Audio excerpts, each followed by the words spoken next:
PodAskew Podcast is a proud member of the Big Heads Media Podcast Network.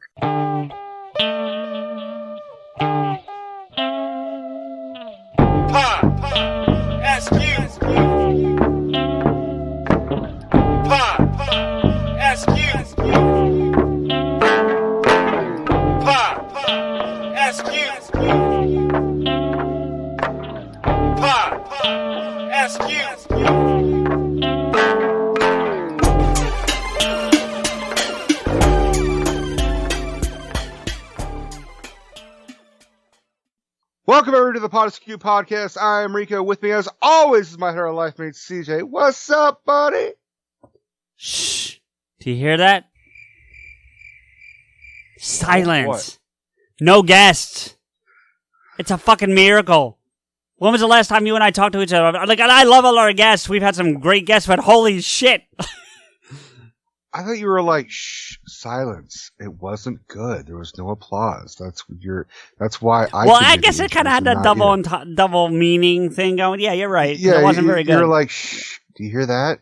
There are no crickets. Even the crickets are not impressed. Of course, now I have to put a cricket effect in. You know that, right? But anyway, sure. All right, cocksmoker. What the fuck are we doing here? We are here because we have another installment in the Return from Oz. Installment? I think yes. We have, like, the fucking, the Bible. We have the Infinity Gauntlet of fucking Return to Oz. This thing is massive, dude. Crazy shit. 22 movies in the middle of this. Fucking, you know, Quicksilver dies. But for those of you paying attention, we put out a trailer not that long ago of a letter Jason as when she was at work called the trailer for Pussies Galore. This is the Pussies Galore. So we have a multi-part story of some insanity. Before we get into this, though, I have to stress a few things that we don't normally stress on PodAskew because, well, I mean, we're pretty raunchy as it goes, but this taps into another level of raunchiness. This is pretty detailed. This is pretty raunchy. And there's also a part that may trigger some people. So if you have a history with bad dating experiences or just bad experiences out at the bar, there's maybe some triggering terms in here. I'm trying not to spoil too much in advance, but I feel like we owe it to the listening audience to put that public service announcement up at the beginning of this. Agreed. That aside, listen, at the end of the day, this is supposed to be a lot of fun. It wasn't all fun and games for Jay, but you'll hear as we go. So, let's get into this, buddy. Let's go into Pussies Galore and the Return from Oz. Well, good day, one and all, from your mate and koala spondent from Oz, Jay. I love that term. You coined it, apparently, without meaning to. We'll I thought she did. She coined it. Here to share some tales from down under with you all again. So let's pitch those tents, gentlemen. We'll roll out our swags, fill up our billy cans, and spark up our Billabong campfires, or in Smokey's case, just his bong. Well, you know, pitching a tent in the States has a whole different meaning to it. I don't think she grabs that. I mean, I took it how you took it. Like, we're going to have some erections in this. All right, erections galore. Let's go. Yeah. Pussies galore, erections galore. Let's share a yard or two whilst nibbling on some snags and coldies by the fire and begin this pussy-filled odyssey together. Firstly, the origin story of my newly self-appointed koala spondent title, which, by the way, I dearly, dearly love, which inadvertently came from CJ. You see, a few episodes back, he referred to me as your correspondent from Oz, but after several rewinds by us all, it sounded like you said koala spondent. I guess I slur that much. You do. I mean, I do it too. We tend to like morph letters together sometimes. We mumble. So it comes out a little garbled sometimes. Yeah, that's fair. But ironically enough, it worked perfectly. Koala spondent is great. I love it. So if any of your fuck ups, it works. So you can. One of my fuck ups actually means something. Fucking Wayne Manor. Hey, look at Hey, you. there you go. Hey, you can talk. Hey! And the quote was, "Aw, that's so adorable." We cooed and all our hearts were instantly melted, especially considering all the death and decimation of so many of our cuddly friends of late. It seemed like a perfectly timed subliminal tribute to their loss also. And thus, PodAskew's koala bonnet from Oz was birthed. I adore it, and if it's fine by you both, I'd be honored to keep it. Got my approval. Oh, yeah, totally. That's... You're branded with that for life, dear. Yeah.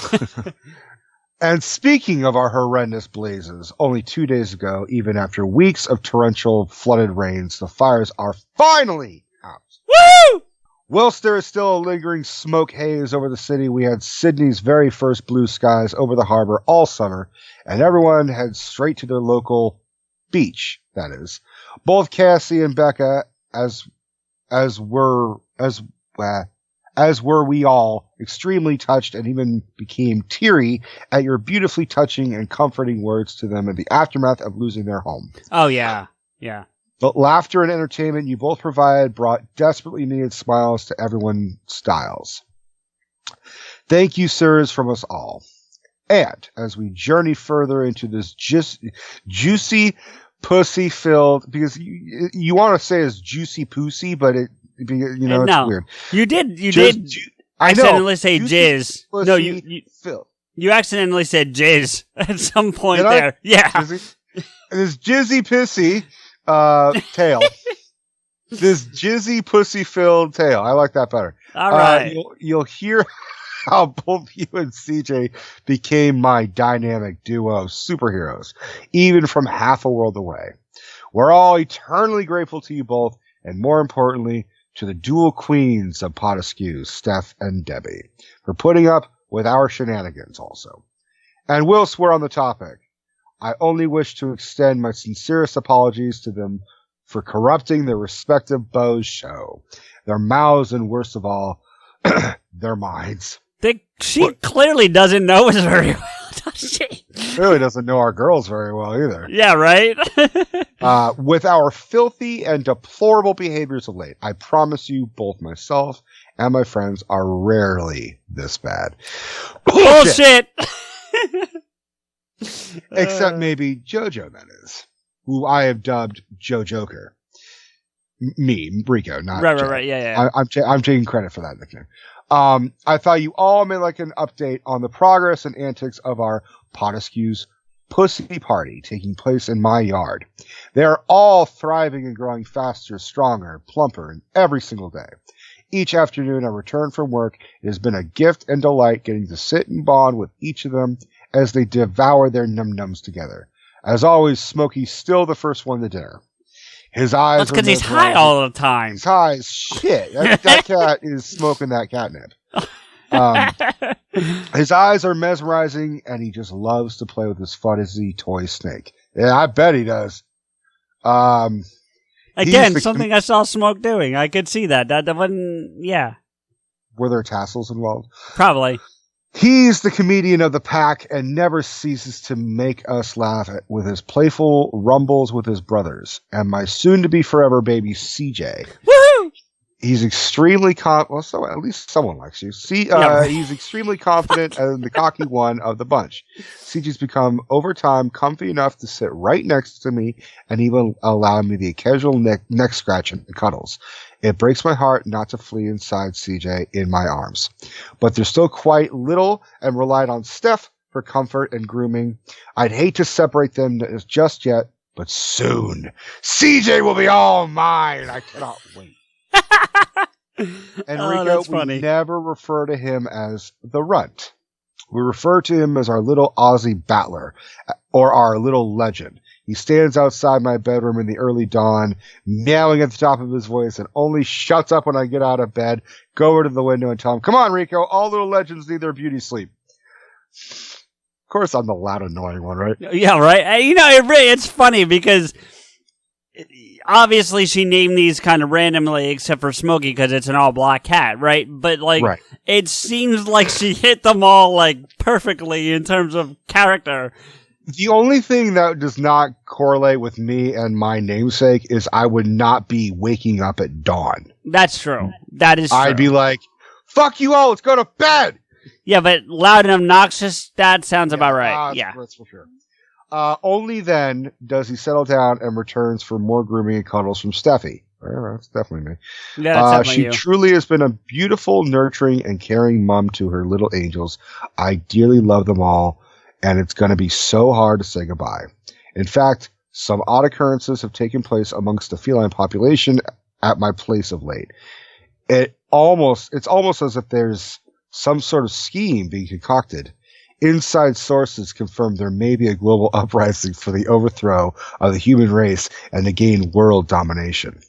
They may or may not be getting assistance from others in your neck of the woods. Keep your eyes peeled, boys. The pussies are coming for us all. Save yourself. Oh, dear.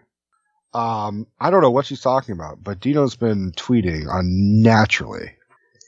Yeah, it's Dino. Yeah. My buddy's, ironically, she named her one cat Smokey. My buddy had a cat named Smokey that we used to say was like the head of a villain organization or something. Yes, and he had an offshore account and it came in with millions of dollars, and all we needed was the passcode, but he wouldn't give it up. The passcode is fuck dogs. Yeah. Anyway, all right. Now let's get the unpleasantness out of the way. Not unlike America, our political climate here in Oz is one of hostility, in-party fighting, and self-grandiosing at the massive expense of their constituents.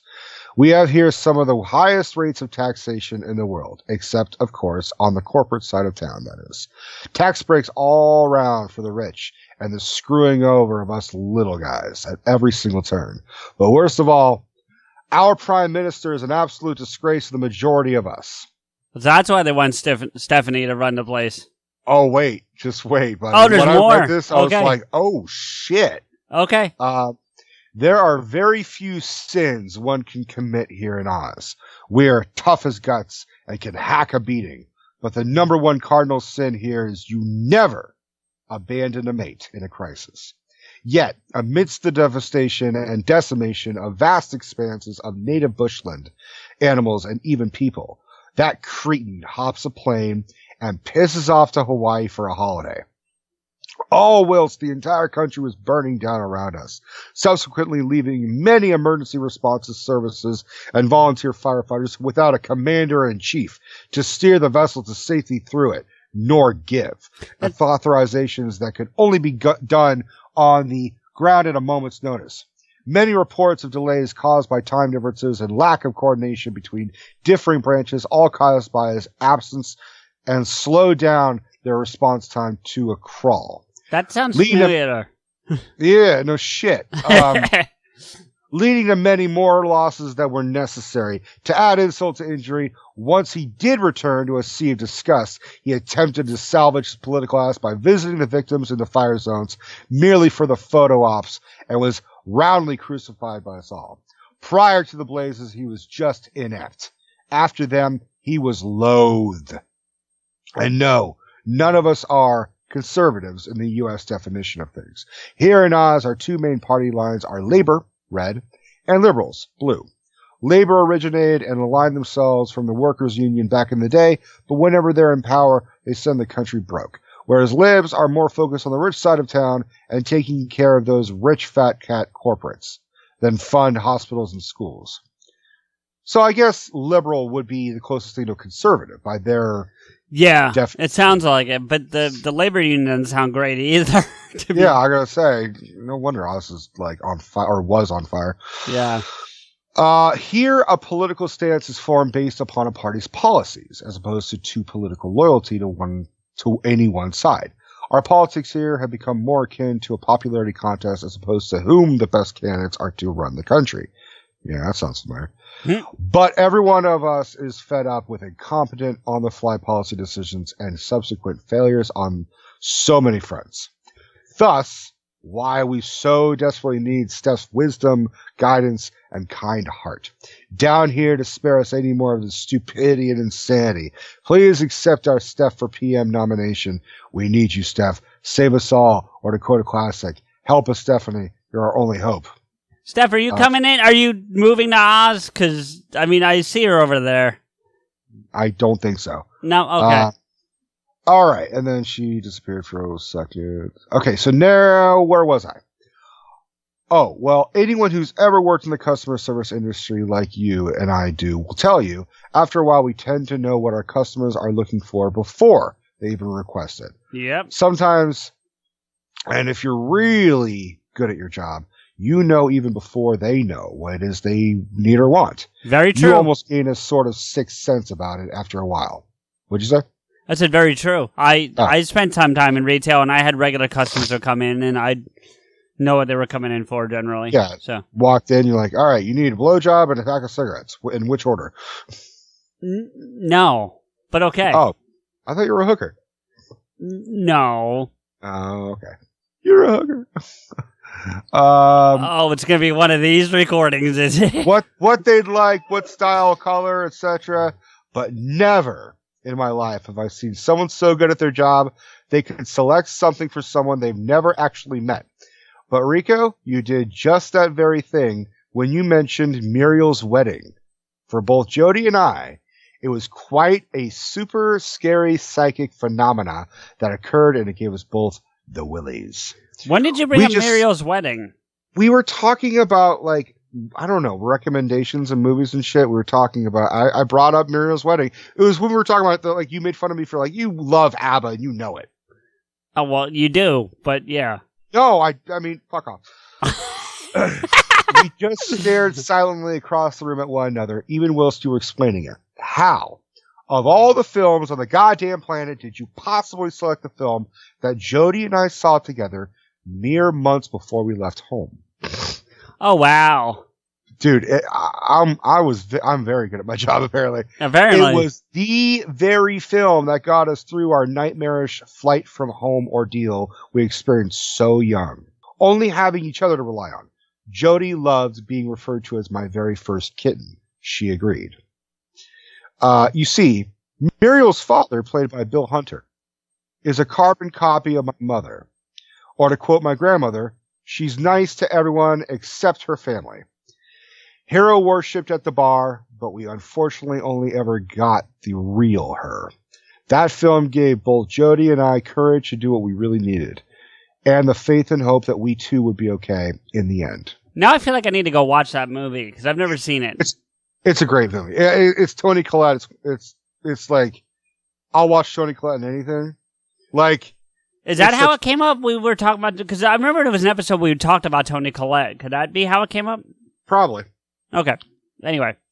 Oh, and fun film fact. One of the bridal boutiques featured in the film was actually filmed on location where my grandmother was manageress for over 25 years. Also, one of the ads in the local Yellow Pages phone book, crossed out by Muriel, was her store also. It always makes me smile, especially now that she's gone. She was the conduit between my mother and I, the buffer in between our many brawls, the pacifier of my mother's constant rage, and soother of many, many tears and heartbreaks was growing up. And CJ, it is practically sacrilegious here in Oz to bag out an ABBA fan. And fear not, Rico, for we are all closeted ABBA fans in the end. Admit it, CJ. You love it too, don't you, sir? I don't have a problem with ABBA. I'm not the biggest fan in the world, but I don't have a problem with them. I'm not Rico. I'm not bigoted. Bigoted over ABBA? Fucking. We're ABBA and Costello. Nicely done. Nicely done, sir. Cheers to you. Another great film you both must watch is Threesome. Yeah, that'll be great. I'll watch a threesome with CJ. No, you won't. I know, an oldie, but a goodie. There's a particular scene in the film where Stephen Baldwin enters the room whilst Lara Flynn Boyle's in bed and he begins eating her out. All whilst she's getting off chatting on the phone to Josh Charles. That's an interesting dynamic. I can talk, really. Stephen Baldwin couldn't in that scene. Yeah. The more he did, the more Laura enjoyed it. Woohoo! There was much speculation at the time as to whether the rug gobbling beneath the sheets was real. I'll leave it to both for you to decide. Can I? Stephen Baldwin's a hardcore Christian, so I'm going to say no. Can I just get in it that I love, and this goes for Rebecca too. Their terms for things are really intriguing to me. Rug gobbling? Yo, I mean, I've heard rug muncher. Yeah, well, yes, I know that. So it's close, but it's still just a different twist that they put on some of these phrases, you know? But like when you try and tweak it and be like, all right, you carpet eater. No, it doesn't sound as good. No, of course not. But rug goblin seems to work. Rug goblin? I said rug gobbler. You're a rug goblin. How do we go? Here's the thing. It's like we call it a, rug, and then there's like drapes for the lips. Like, what the fuck is going on? No, the drapes are the hair. That's what when they say the drapes match the carpet, it's the hair. No, there's also like the curtains. I mean, curtain. Vagina lips curtains. Yeah. Like, what curtains are these? Just curtains just thrown on the floor? No, the movie curtains, like old theater curtains. They split. I'm serious. That's like Broadway. Yeah, damn right, baby.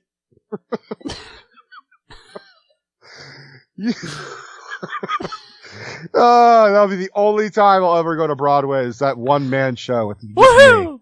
All right. Well, it's almost time to hand off to your partner in crime, CJ. But not before I pass on to you our sincerest gratitudes for your kind thoughts and prayers for all of our unfulfilled orgasms over the years. Very touching, Rico. We appreciate it, sir. The girls and I love our new secret identities as PodAskew's degenerates.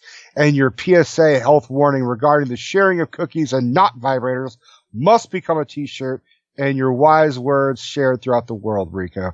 You are a fucking comedic genius, sir. We all love you, mate. What the fuck am I? You're ABBA. Now, if you'd be so kind as to pass the torch on, we'll catch up down the road at the conclusion of this track down debauchery and our bear hunting expedition. Cheers, buddy. All right. So before we get started, I need to share this with you because there's actually visual aids on mine. Mm-hmm. We're not to share these with the world. We can describe them, but we're not asked not to put the pictures up. So you'll see them in a minute. They're not until a page or two down. That's the other thing.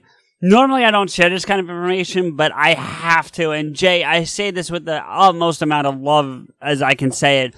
This part I'm going to read you in Word is 28 pages. I mean, the fucking country was on fire. Now everyone's sick. Like, what the fuck else is she going to do? Exactly. But still, I mean, like, you know what? Every time I look at the page count, I think back to the Batman Alone script. And I'm like, ugh. You know? So. Well, I mean, if you want me to slip in a character voices, I could do that too if it'll make it easier. No, please don't. No, I'm kidding. Anyway, here we go. So, hola CJ. So here it is. Part 2 and night 1 of our indulgently decadent and fetish-fueled weekend filled with, as promised, pussies galore, idiosyncrasies, and varying degrees, and loads of laughs, not to mention my complete and total humiliation post-festivities, the likes of which are normally reserved for my BFFs alone. But this time it was my turn to be the one filled with shame and regret. All of which you will only get to hear about if this passes the PodAskew censorship board. Jay, I love you to death, but what makes you think there's a PodAskew censorship board? We don't censor shit. No, she's talking about you. When have I been the censorship board? She's always, every single time, like, she'll say, like, if this passes the censorship, you know who I mean. Like, she's talking about you, buddy. But do I really censor us that much? Do I ever censor myself ever? No, but I mean, seriously, do I ever censor the show that badly? No, but you are the one who's kind of like, I'm going to take that out. Well, whereas I'm like, let's roll a dice. Okay. All right, fair enough. And to be honest, I'm the gambler, bitch. What? The hell with Kenny Rogers? I'm the gambler, bitch. And to be honest, I was genuinely surprised my last PodAskew sealed section passed. So I'm guessing she meant the Pussy Galore trailer. But be warned, ladies and gentlemen, this one's way worse. So here goes. Not unlike our regular Friday/Saturday night PodAskew piss-up parties, we were all extremely excited. But this week's was one we'd all been looking forward to and scheming for quite a while. The BFFs and I were excitedly planning Jody's birthday party, which coincidentally happened to be our mate CJ's birthday also. Jody offered kindly to share her birthday party with you long distance by this simple suggestion. Hey, we gotta invite CJ if it's his birthday too. My first response was, how the fuck do you plan to do that? He's on the other side of the fucking world, Jody. Yeah. Right? Yeah, I know, but it's a shame he can't be here. We could all celebrate together. That would have been a riot, I replied. Well, he'll kind of be here after all. It's JoJo Joker's big prank reveal episode. They'll both be here. And BT Dub, thanks for the new nickname of our jokester queen, Rico. Brilliant, sir. Thank you. You're what? Yep. Take your bows. I'm going to curtsy, bitch. Curtsy. Okay, fair enough. But Jody's prophetic words were stuck in my craw all day after that. So when it came time to order her birthday cake, that's when it hit me. Actually, could you make it 2 cakes, please? I probably should have chosen the safe chocolate, but instead I went with everyone's current fave, caramel and vanilla cream. It was incredibly delicious and indulgently creamy and very yummy. And then Rico, just so you can see, she includes a picture of the cake. So there's the cake there. I'm not seeing the cake. It's not coming. Oh, here we go. It took a second. Yep. Nice. Yeah, very nice looking cake. I'm a little fucking jealous. That looks really good. I want a slice. Yeah. I'll explain the second. You'll explain the second one in a second. But Jody's beverages choice was simple, which meant no barmaiding duties on my part required. Her fave, a shot bucket of varying flavors, including cocksucking cowboys, chocolate, and jam and cream donuts. My fave, though, what? Cocksucking cowboys. Yes. What fucking flavor is that? We're gonna see it in a minute, so maybe we can read the label. It's a little hard to see, but we'll try. Just if you drink enough of it, you fucking ejaculate like John Wayne, like Pilgrim, or you start sucking off a cowboy. I guess like. My don't look at me like that, Steph. There's a flavor called cocksucking cowboy. Don't fucking mime the thing. What happened? What is going on over there? She's miming blowing a cowboy. How do you mime? I get mime with blowing a lasso, somebody, but I guess. Hey, go you, Steph. That's what I'm saying. Go you, Steph. Yeah. I guess I gotta get a cowboy hat. All right, as you were. My fave though are what? Giddy up. My fave though are the quick fucks and pink ladies. Oh, and did I forget to mention everyone's old mate Jack Daniels? That is John Daniels, if you're familiar with him. Nice quote from such a woman. Thank you. Hey, that's me. That's not her. He may be Jack to you. He's John to me. Exactly. That's one of my favorite lines from that whole fucking movie. Yeah. Now, normally I'm not the drinking type. Hard to believe there's an Aussie that doesn't drink, but it's true. But on this particular occasion, I decided to indulge with everyone for the festivities. For there were plans afoot. A grumble in the pit of my tummy had formed, excitedly anticipating the impending outing of JoJo's Blue Vibrator and Bush, of what has since been dubbed Project Blue Meanie's Revenge. Is that that's what we called it, right? No, we called it. I called it the Blue Meanie, but that's right. That's right. I think Jay added the rest. She edited it. The moment JoJo would hear that her embarrassing, horrifying Blue Meanie attack on us had not only occurred, but that you all were in on it. Years of pranks, humiliation, and frustration at never managing to really get one back at her had led us to desperate measures. Thus, my devious plan to out her on PodAskew plan was concocted in my mind that very morning. Post-traumatic stress of seeing that horrifying sight may have been to blame, but nonetheless, we were all extremely excited. More than I have about anything in years. And it never would have occurred to us to do, nor have even been possible without you both and PodAskew. A million thank yous from us all. Birthday shots fired, there was way more Jack and beers in the fridge. Now, this next part, Rico, it's showing us what the quick fucks and cocksucking cowboys are, but I can't really read those. The green one's the quick fuck. It looks like it's melon and caramel cream. Ew. I don't see the cocksucking cowboy, though. I see a butterscotch creek, a jam donut. There's a chocolate chili. That one scares me, I gotta be honest with you. Maybe she translates it upstairs, up in the caption above. Yeah. No, it doesn't. Well, all right. I would like to know, what the fuck is a cocksucking cowboy? Yeah, I kind of want to know too, honestly. And what's his name, and how much does he charge? Yeah. Wasn't he in Brokeback Mountain? I think there were two. All right. So anyway, there's a quick fuck. Wait. What? You want to know how I got these scars? Oh! Good night, everybody. Fuck the rest. We're done. When the Joker and Mysterio fucked each other? Oh my god. Oh my god, you're right! Holy shit! Talk about crossing the streams. Okay. Oh! So anyway, boys, there's the quick fucks and cocksucking cowboys in question. Oh, and did I forget to mention the bubbly in the fridge also? She was full, and so were we. So for the first of many champers corks were popped, and Jody's requested seafood platter and sliders were devoured.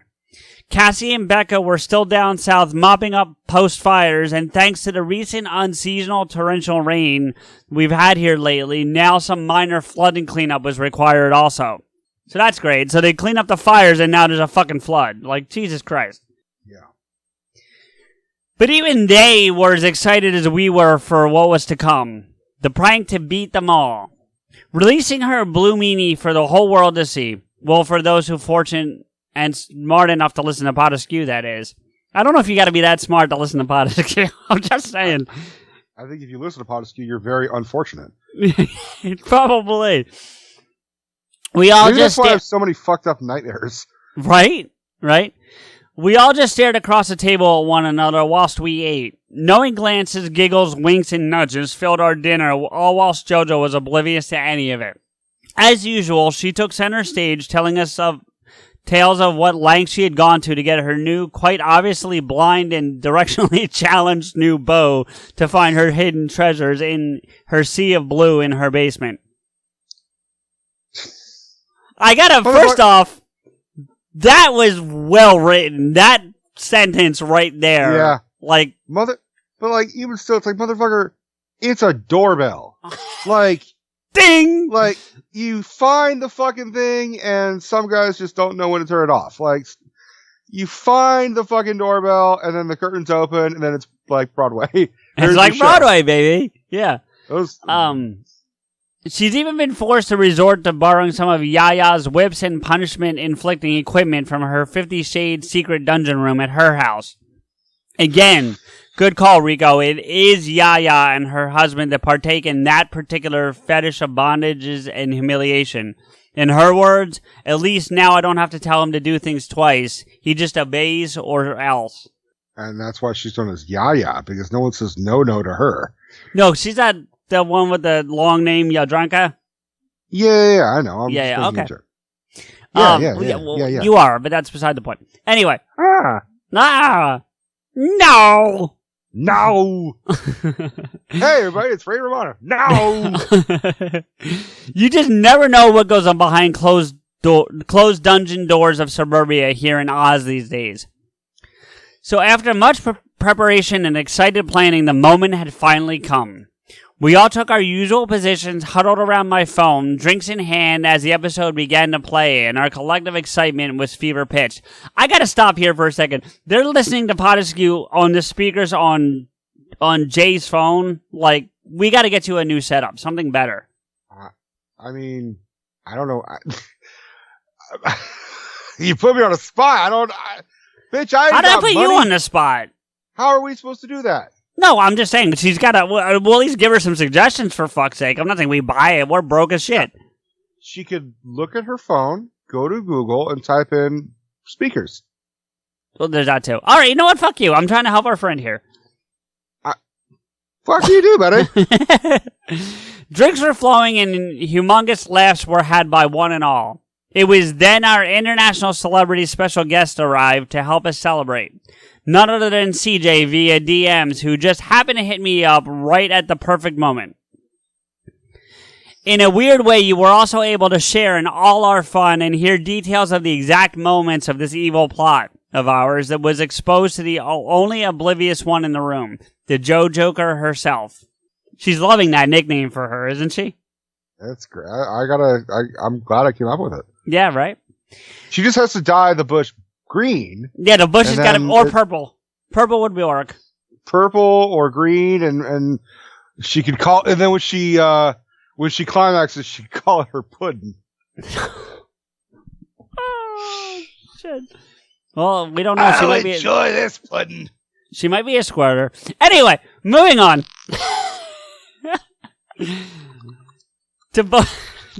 Stop it! I'm trying to read here. To both the girls and I, it really did feel like you were in the room. With us, texting back and forth, much to the girls' delight, as we shared laughs and tweets, all whilst waiting for the big reveal to arrive. We all loved it, and it was we're so thrilled that you could spend some time with us and celebrate both yours and Jody's special day together. It meant the world to all of us, literally. Thank you so very much, CJ. You were a complete gentleman, sir, and you're welcome back to the party with us anytime. We sang happy birthday to you both, and Jody blew out both cake's candles. I had the honors of cutting your cake on your behalf, CJ, wishing you all the luck and love and good fortune you deserve, and more as I did so. I guess that's a thing in Oz, like the person whose birthday. I don't know. That's not a thing for me up here, but I don't know. Usually you get like the first piece, right? But you don't have to be the one to cut. I don't know. Anyway, thank you either way, Jay. Appreciate it. And while I guess the birthday gods were listening, because only mere hours later, something wonderfully huge and unexpected happened for our superhero. CJ's ultimate birthday wish was magically granted, as we were all soon to find out. All right. Jody's pre-ordered rainbow shots were quickly drowned as we were all hysterically laughing ourselves stupid at the magic spell both you and Rico weaved with my words and silly tales from Oz, whilst ensuring we were lubing JoJo up with booze for the big climax to come. Ew. Right? Like she's really spinning these double entendres here. No, that's just gross. CJ, when you told us all to take a shot to celebrate your birthday message, the girls all took two. One Jack and one quick fuck. So they quick fuck Jack? I'm just going to call that one Jack off. One Jack off. This was the exact moment I bent my own self-imposed no drinking for me policy and partook in the festivities also. It was such a treat for me, but the best part was getting to share it with you, CJ. Hearing you both excitedly reveal my PodAskew play in progress made me beam with pride and earned me a standing ovation from the girls. I'll keep you all appraised on its tragedies and triumphs as it develops. The girls all took great delight and immense pride at hearing you both discuss our debauchery, kinks, and quirks, all whilst comfortably maintaining their anonymity as well as their corporate images. Well, I think we blew that out of the water because we have all their names now. I think Blue Meanie fucking threw that out of the water. Well, that's the one they were listening to. Yeah. Yeah. It's so deliciously naughty. The duality is really a fucking turn on, as I myself recently learned on a train ride to work. We discussed that. Yeah. We were all extremely impressed with your pronunciation of Yadranka. It seems to be a real toughie for our Aussie slang tongues here in Oz. And take it from the girls and I, there's definitely a professional way to take bong hits, sirs. Specifically, no coughing your way through it, and the longevity of inhalation are both key. Perfectly illustrated by that professor of the green, our mate, Smokey. I'm a weakling when it comes to it. Yeah, I don't know shit, but why does Smoke always have to get love in our letters? What the fuck? Yeah, he's got his own fucking podcast. Go suck his dick on that one. We love you, Smoke. Not fuck you, that's why. Not that we'd know anything about that. After all, it is still illegal down here, but getting to live vicariously through Stevie's bong hits for us means the absolute world to my girls and I. Thank you, Smokey, for keeping them chugging and coming, buddy. Yeah, hearing what a sick bunch of bitches we were, and that we'd managed to make you both a little overheated and hard caused more shots and cheers of delight to ring out from us all. I forgot you would call them sick bunch of bitches, but you did. I have no regrets. Yeah, okay. Okay, so the condoms on dildos thing. What? You asked about putting condoms on dildos. Right. Yeah. I can confirm that is in fact a thing. Many moons ago... Ew. Okay, well, hey, I'm reading here. Many moons ago, when the world of playing with phallic mechanical objects to get me off began, I found the cheap plastic they used to build these modern marvels of masturbatory pleasure to be extremely uncomfortable. Even the supposed real feel deals caused some frictional issues, so Yaya suggested that seeing as I don't have the same issue with latex condoms, I should try that. And I can exclusively report to you all that I did, and it was incredible. It gave a real feel effect that just in a different kind of way. Combined with a little bit of lube, it can take a standard rub one out session to relieve frustrations to a whole nother level. Get it out, buddy, because there's a lot more to go. Oh, God. I'm so glad Steph is not hearing this. Oh, she's going to hear it anyway, isn't she? Yeah, then she's going to be like, oh, that's what you were talking about. Yep, basically. Oh, Debbie just walked out to have a cigarette and went, what the fuck? I heard her. So, I feel like I need a cigarette after fucking hearing that shit. Oh, it gets worse, buddy. Like, it's so hot for you. I need a cigarette. It gets worse. All right. And I can highly recommend peppermint lube, folks. It's incredibly cooling and soothing on your bits and tastes great also, if you catch my drift, boys. I would not recommend that. I've experimented with peppermint lube and no. Okay, this next part's really interesting. In my world, you two are like the devil and angel that sit upon my shoulders, similar to Jay's in Strike Back. You're not predictable, Rico, but your filthy mind is devilishly akin to my own.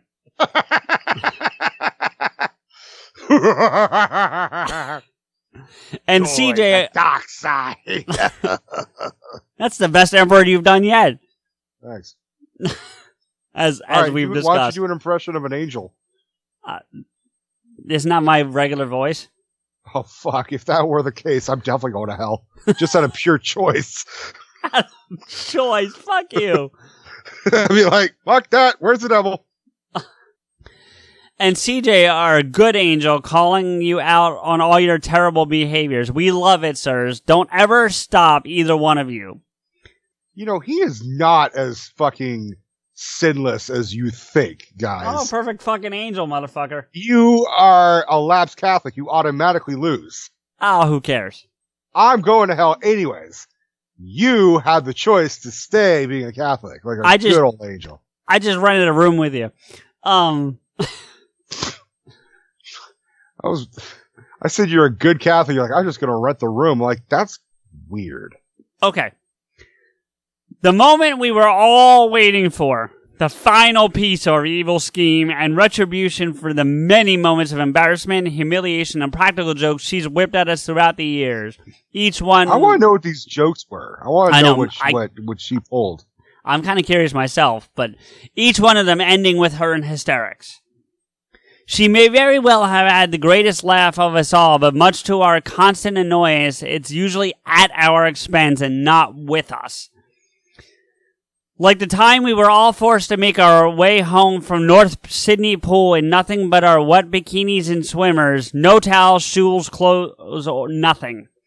So she followed us home as we traversed our way back across Sydney, huddled humiliatingly together, all whilst people gave us the strangest glares.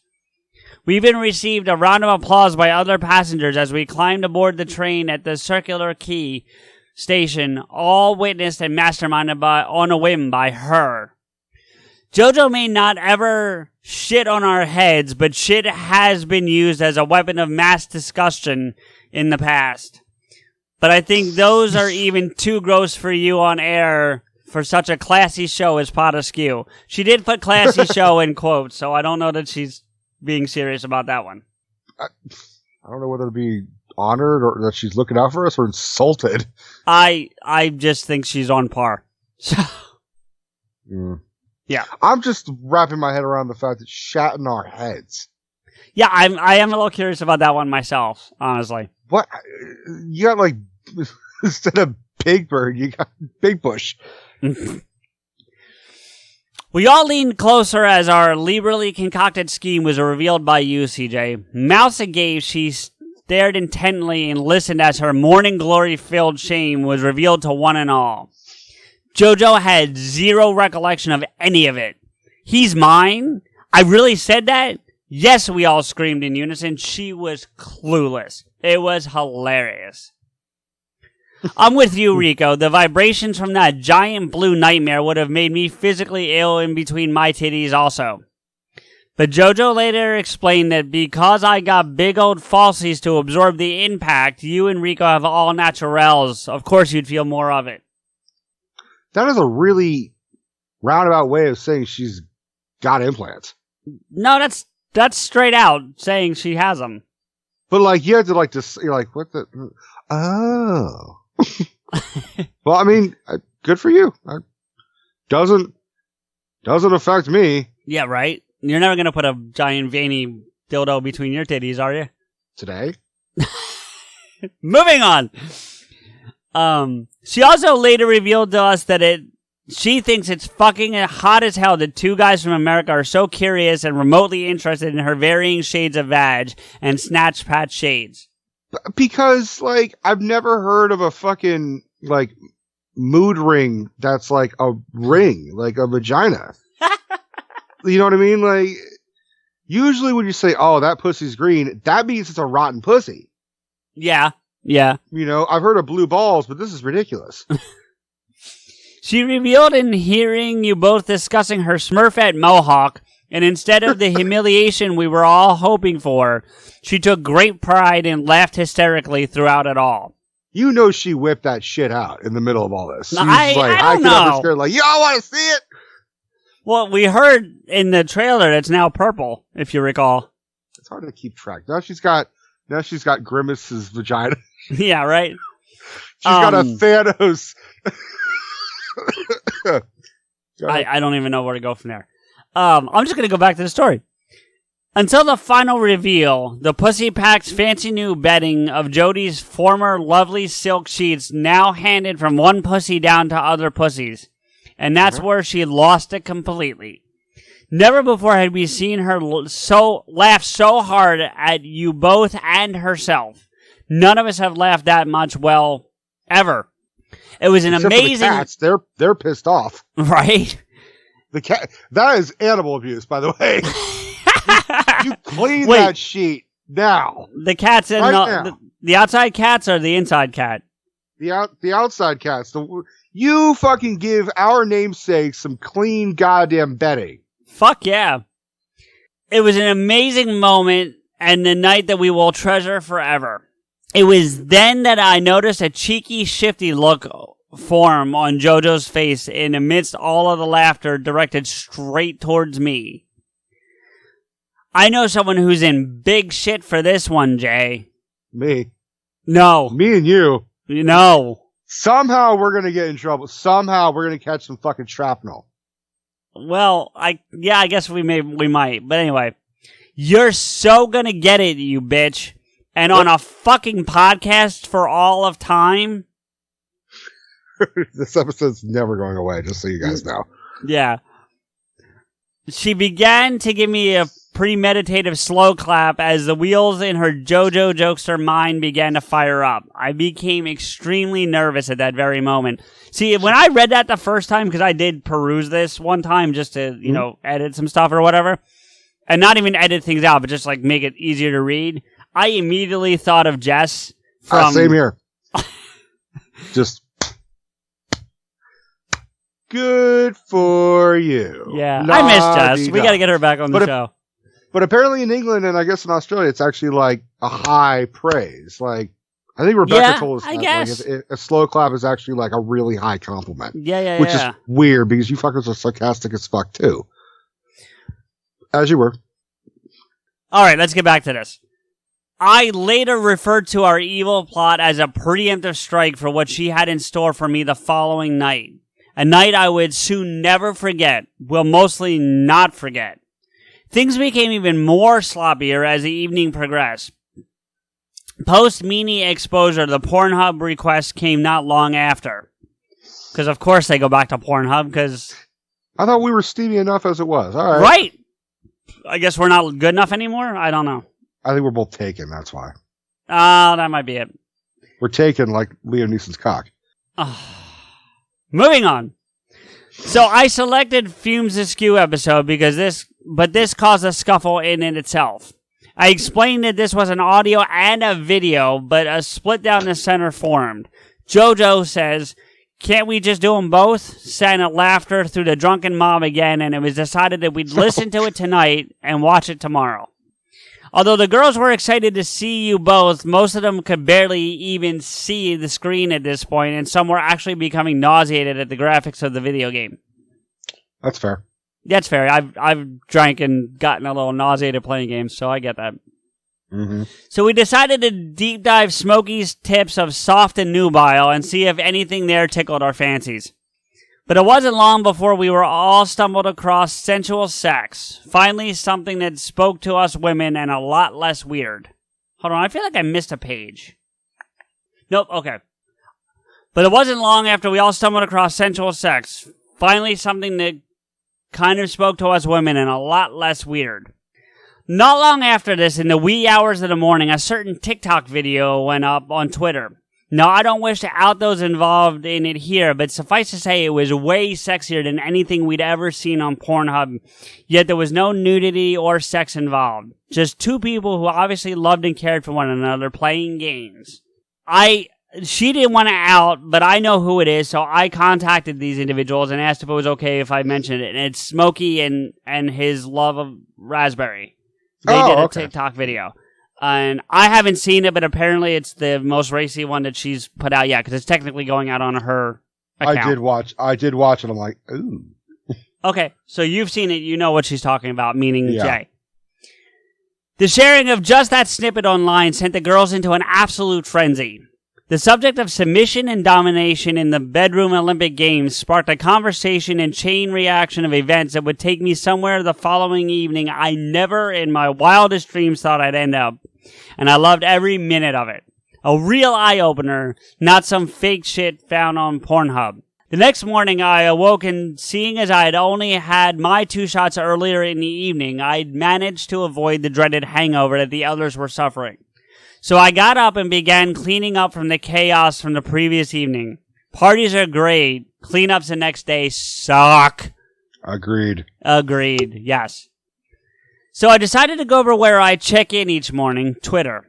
And that's when I saw CJ's tweet reaching out to Kevin for a shout out for his birthday. So I decided for what little it's worth, I'd throw my 2 cents into the wishing fountain and see if we could make CJ's birthday wish come true. Within 5 minutes, I received a like from my polite request of our podfather. I raced over to DM CJ with the amazing news that Kevin must have seen it. I left a message and returned to my timeline, and lo and behold, there it was. Our PodAskew superhero CJ had not just a like from him, but a retweet and a virtue as well. I'm guessing a virtue is the gift that he offered to send me? Or a compliment. Maybe. It was truly my favorite moment on Twitter ever. A loud scream rang out through my house. Not a great thing to do to a bunch of hungover women. Mm-hmm. But then when I shared the exciting news with them, they too were thrilled and began jumping around the house excitedly also. I feel kind of loved, I gotta be honest with you. You should. You're clearly loved. You'd think the man was standing in the room with us, excited as we all were for you, CJ. Seeing someone we've all admired for over 20 years giving some love and birthday cheer to our mate CJ was extremely generous, touching, and sweet. It led to the popping of yet another Champers cork bottle with our recovery bacon breakfast to celebrate. We watched him play the second half of Fumes Askew, and this time the graphics weren't nearly as nauseating. But that TikTok video was all anyone could discuss. More so, in fact, the power play that can occur in the bedroom. There's nothing sexier to a woman than a man who's willing to submit to his partner and allow her to take control in the bedroom, and the power struggles that can sometimes go on between the sheets. I got some stories for you guys then. I don't want to hear them, honestly. No, I wasn't talking to you. Good. How difficult it can be to find someone willing to let their partner take the lead at times without it bleeding out into the relationship outside the bedroom. The video itself was truly sweet, touching, and incredibly hot, according to us girls. Are we boring you? No. Okay. I'm just I heard you yawn. I've been getting like weird goop in my eyes. Gotcha. You all right? Don't read into that. All right. If you happen to be listening to this, thank you, sir, for sharing that deliciously sinful slice of indulgence with us all. We all love and admire your playful bond with one another, and we all love and admire you. Oh, God, there she goes blowing smoke again. Yeah, blowing smoke up our ass. Right? But that one video was the catalyst that sent us all into a deep dive. Hold on. She's going with the alliteration on this one. But that one video was the catalyst that sent us all into a deep dive down a dank, dark dungeon the following evening. Hey, CJ, do you remember when we used to get them horny? Right. What the fuck happened? It just was a couple episodes ago, guys. I know. You are some wishy-washy bitches. Your Stop it. A night filled with sexual fetishes, subs, and doms. Flavors and kinks of many varying kinds, and yes, as promised, folks, many pussies galore. Stay tuned. Oh, and this is breaking news reporting live from Oz. Thanks to the pestilence of the coronavirus sweeping the globe at present, it appears we down under have run out of dunny paper. Supermarket shelves have been left empty as panic buying has swept the nation. Your koala spawned in here failed to heed the warnings of bulk buy, and as of this morning, we have officially cleaned out my perpetual toilet paper secret stash. Please send us all the spare squares of toilet paper you have. Your Aussie mates down under need your urgent help. Look, you could just use that same sheet that, like, you haven't cleaned for the cats. Just keep rewatching that. There you go. I was going to say just get the 3 seashells, but, that'll work too. I mean, if there's a pearl at the end of that. There you go. Alrighty. After a bit of unexpected delay, here it is, as promised, the Pussies Galore sealed section. Hope you have your moist towels on hand, gentlemen, or dry if that's what you so choose, Rico. Otherwise, things can get very messy. I prefer it, like, warm, like from a dryer. There you go. You can also throw it in the microwave for about 2 minutes. Just saying.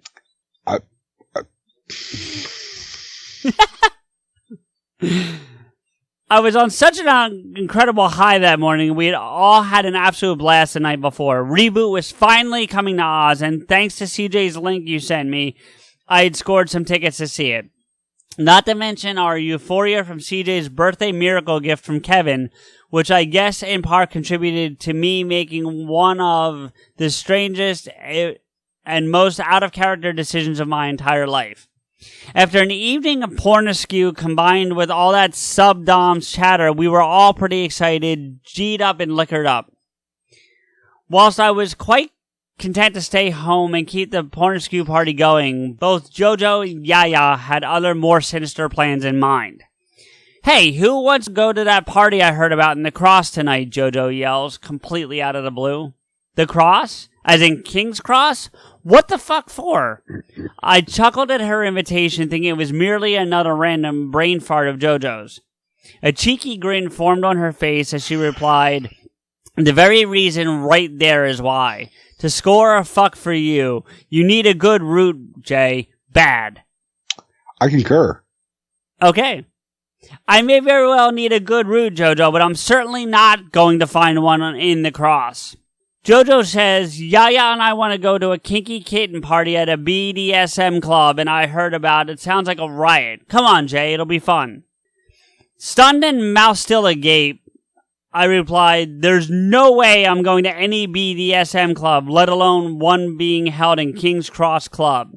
Now, don't get me wrong, I've got no problems with game playing in the bedroom, regardless of what your particular kinks, flavors, or tastes may be. I've been known to play in the BDSM sandpit back in the day, but the line about playing in the minors but never going pro pretty much sums up my previous BDM experiences, and definitely not in a public forum such as a club. I dipped my toe into it and I realized I thought I was playing a different fucking sport. The fuck sport am I playing? What, BDSM? Yeah.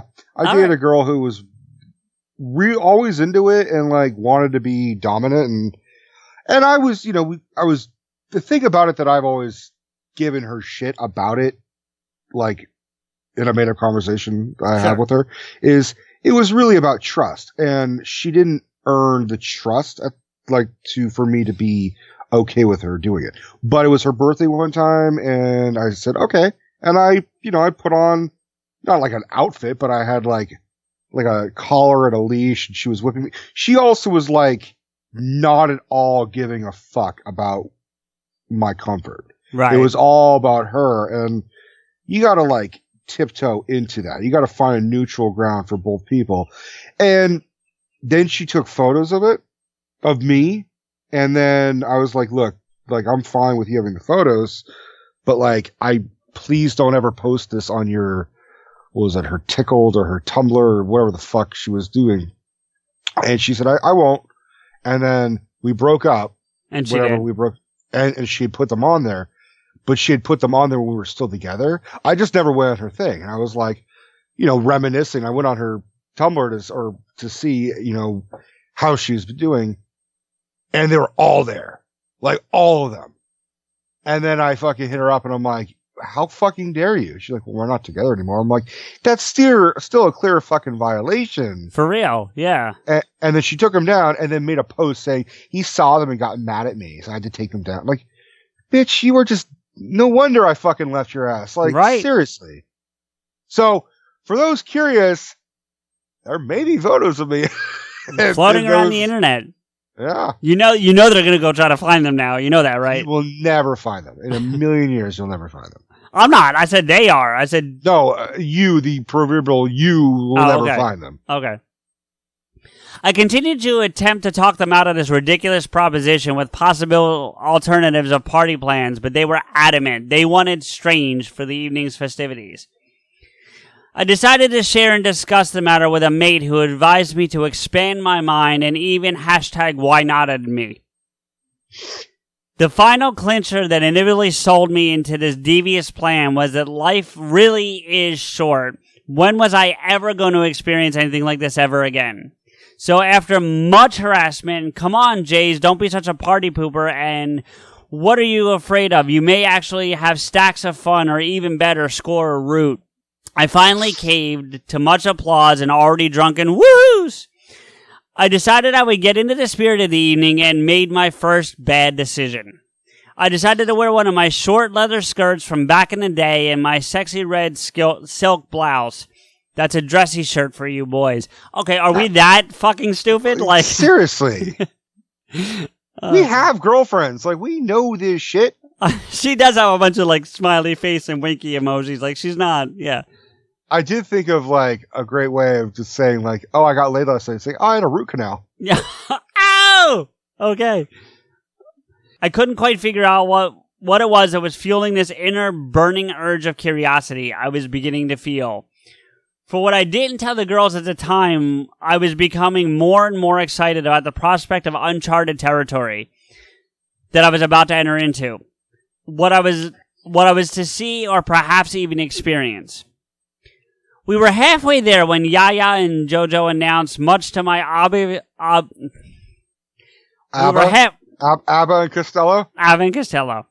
We were halfway there when Yaya and Jojo announced, much to an obviously disturbed yet curious taxi driver. Okay, Jay, your drought of late must end tonight. We've taken a vote, and you shall be our entry gal. Are you in? Remember, #why not? What the fuck are you all on about now? Normally at this point I would look for my BBFF Jody's reaction, but she wasn't feeling the best and decided to sit this adventure out. What the fuck is an entry girl, and what does it entail? That moment, Yaya reaches forward towards my front passenger side and gently places a black silk blindfold around my eyes and whispers in my ear, "Now this is your birthday surprise, darling." I became agitated and defensive. So what is this, your payback or corporal punishment of some kind, is it, Jojo? You're not pulling some bachelor party bullshit and planning on strapping me to some gum tree in the middle of the outback with the wombats, are you? Right? Yeah. As straight and calm as I've ever heard her, Jojo replies, "That's because it is payback."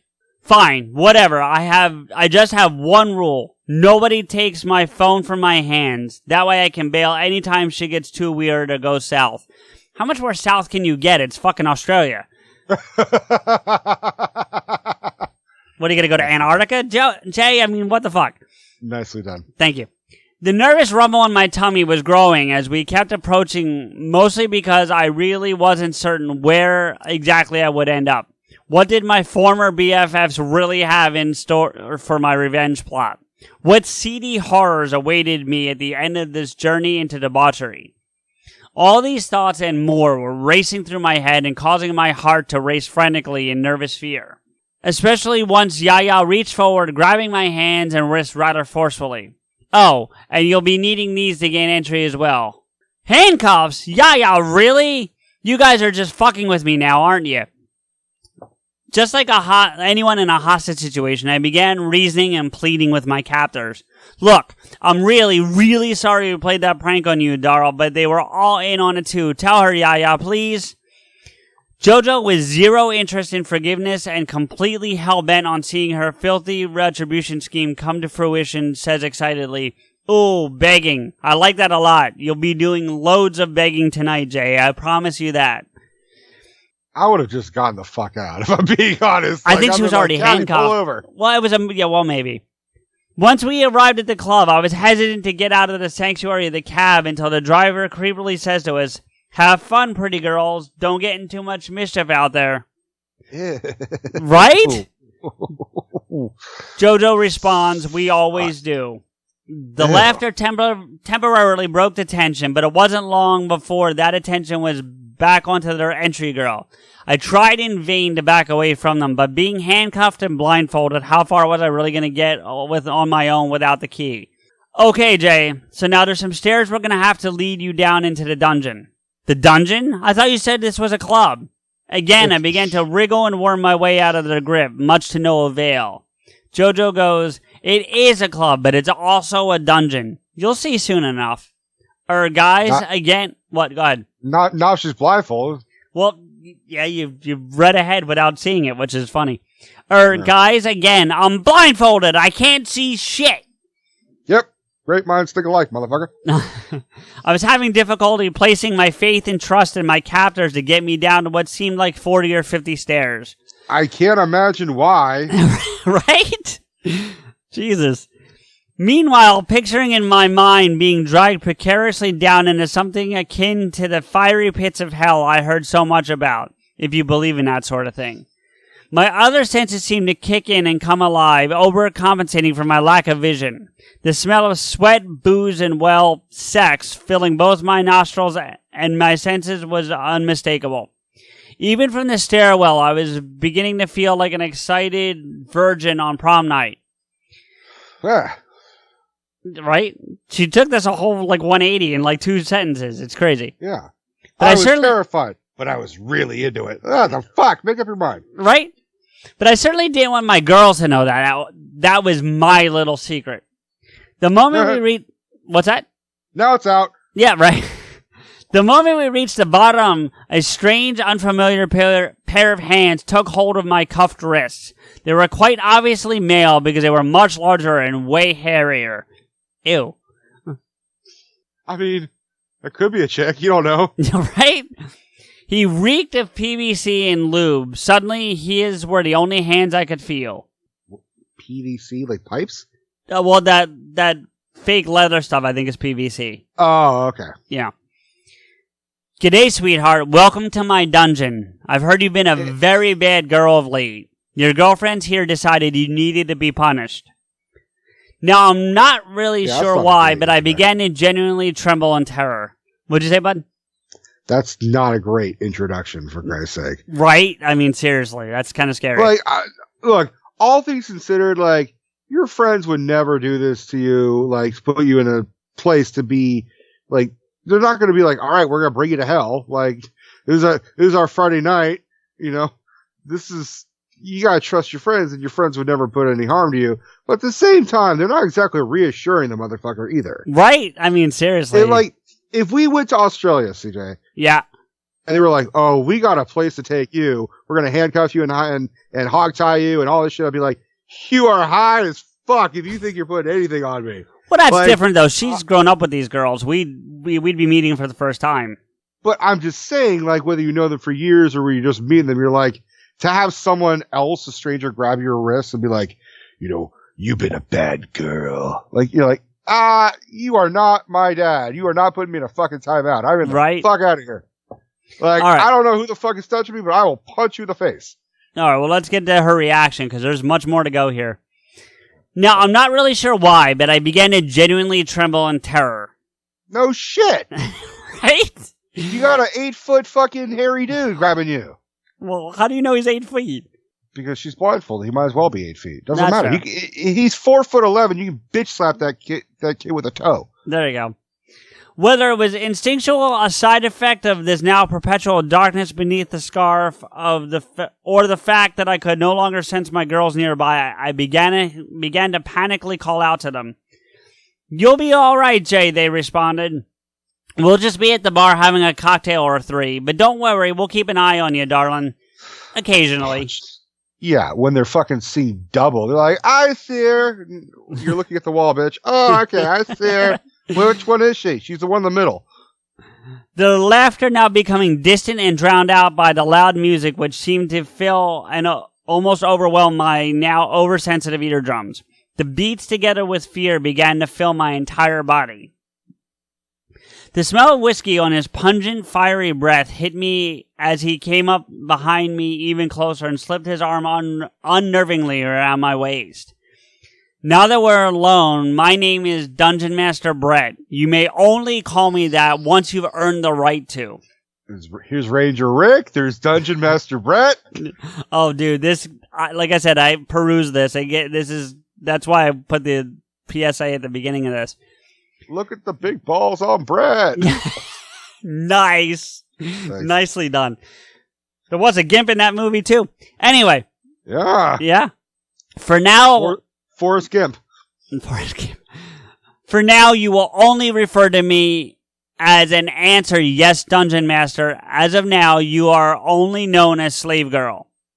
Here in my dungeon, slaves can't afford mobiles, so I will just be taking that from you now. If you wish to use it later on, you'll have to earn your phone privileges. I'm going to say, I'm not liking this story so far. Oh, it gets worse. So if This is like everything that she did not... You know what? Shame on you, ladies. Right? Well, I kind of feel the same way. This is not okay. I'm like not okay with this. I'm being very protective of Jay. Do we not read the rest in protest, or do we go trek through the rest of the story? Trek through the rest of this so that I can give them a proper, like, verbal bitch slap. All right, sounds good. No, please, don't take my phone, please. No, I insist. Now, finding myself begging a complete stranger for mercy, yet the evening had barely begun. It was as if I had said a curse word to a priest, because his demeanor and voice changed into a deep, savage one as he chastised my insolence and mocked my presumption of having a say or choice about any of it. Insist? Hey, this one thinks she can insist on her phone privileges. A crowd had apparently gathered to witness my shame, and they too began laughing loudly at my apparent faux pas. What Nah, a sweetheart. douchebag. What?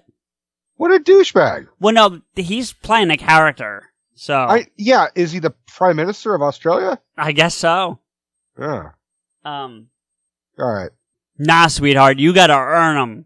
If you please me, well, you can earn the right to insist Allie. A cell in solitary confinement where you'll be given a device release of one hand free from your shackles. When that room was originally built, there was only one device people played with in there, and it wasn't a mobile. It was attached to them.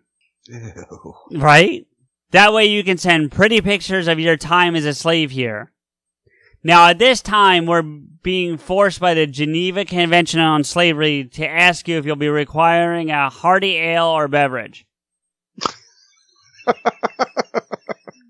So it lightens up a little bit, you know? Oh, yeah, a little bit. Yeah, would you like a beer with your slavery? Okay, sure. I promised a maid I'd try something called a black tooth grin. Ever heard of it, sir? So she's talking about me. So for those who are not familiar, black tooth grin is a drink that was created by Dimebag Darrell from Pantera before he passed away. And I will tell you what's in it. It's 2 parts Seagram 7, 1 part Crown Royal, and a splash of Coke. And it's really fucking good. And I was drinking one the night she was dealing with it, so I think that's why she... Yeah.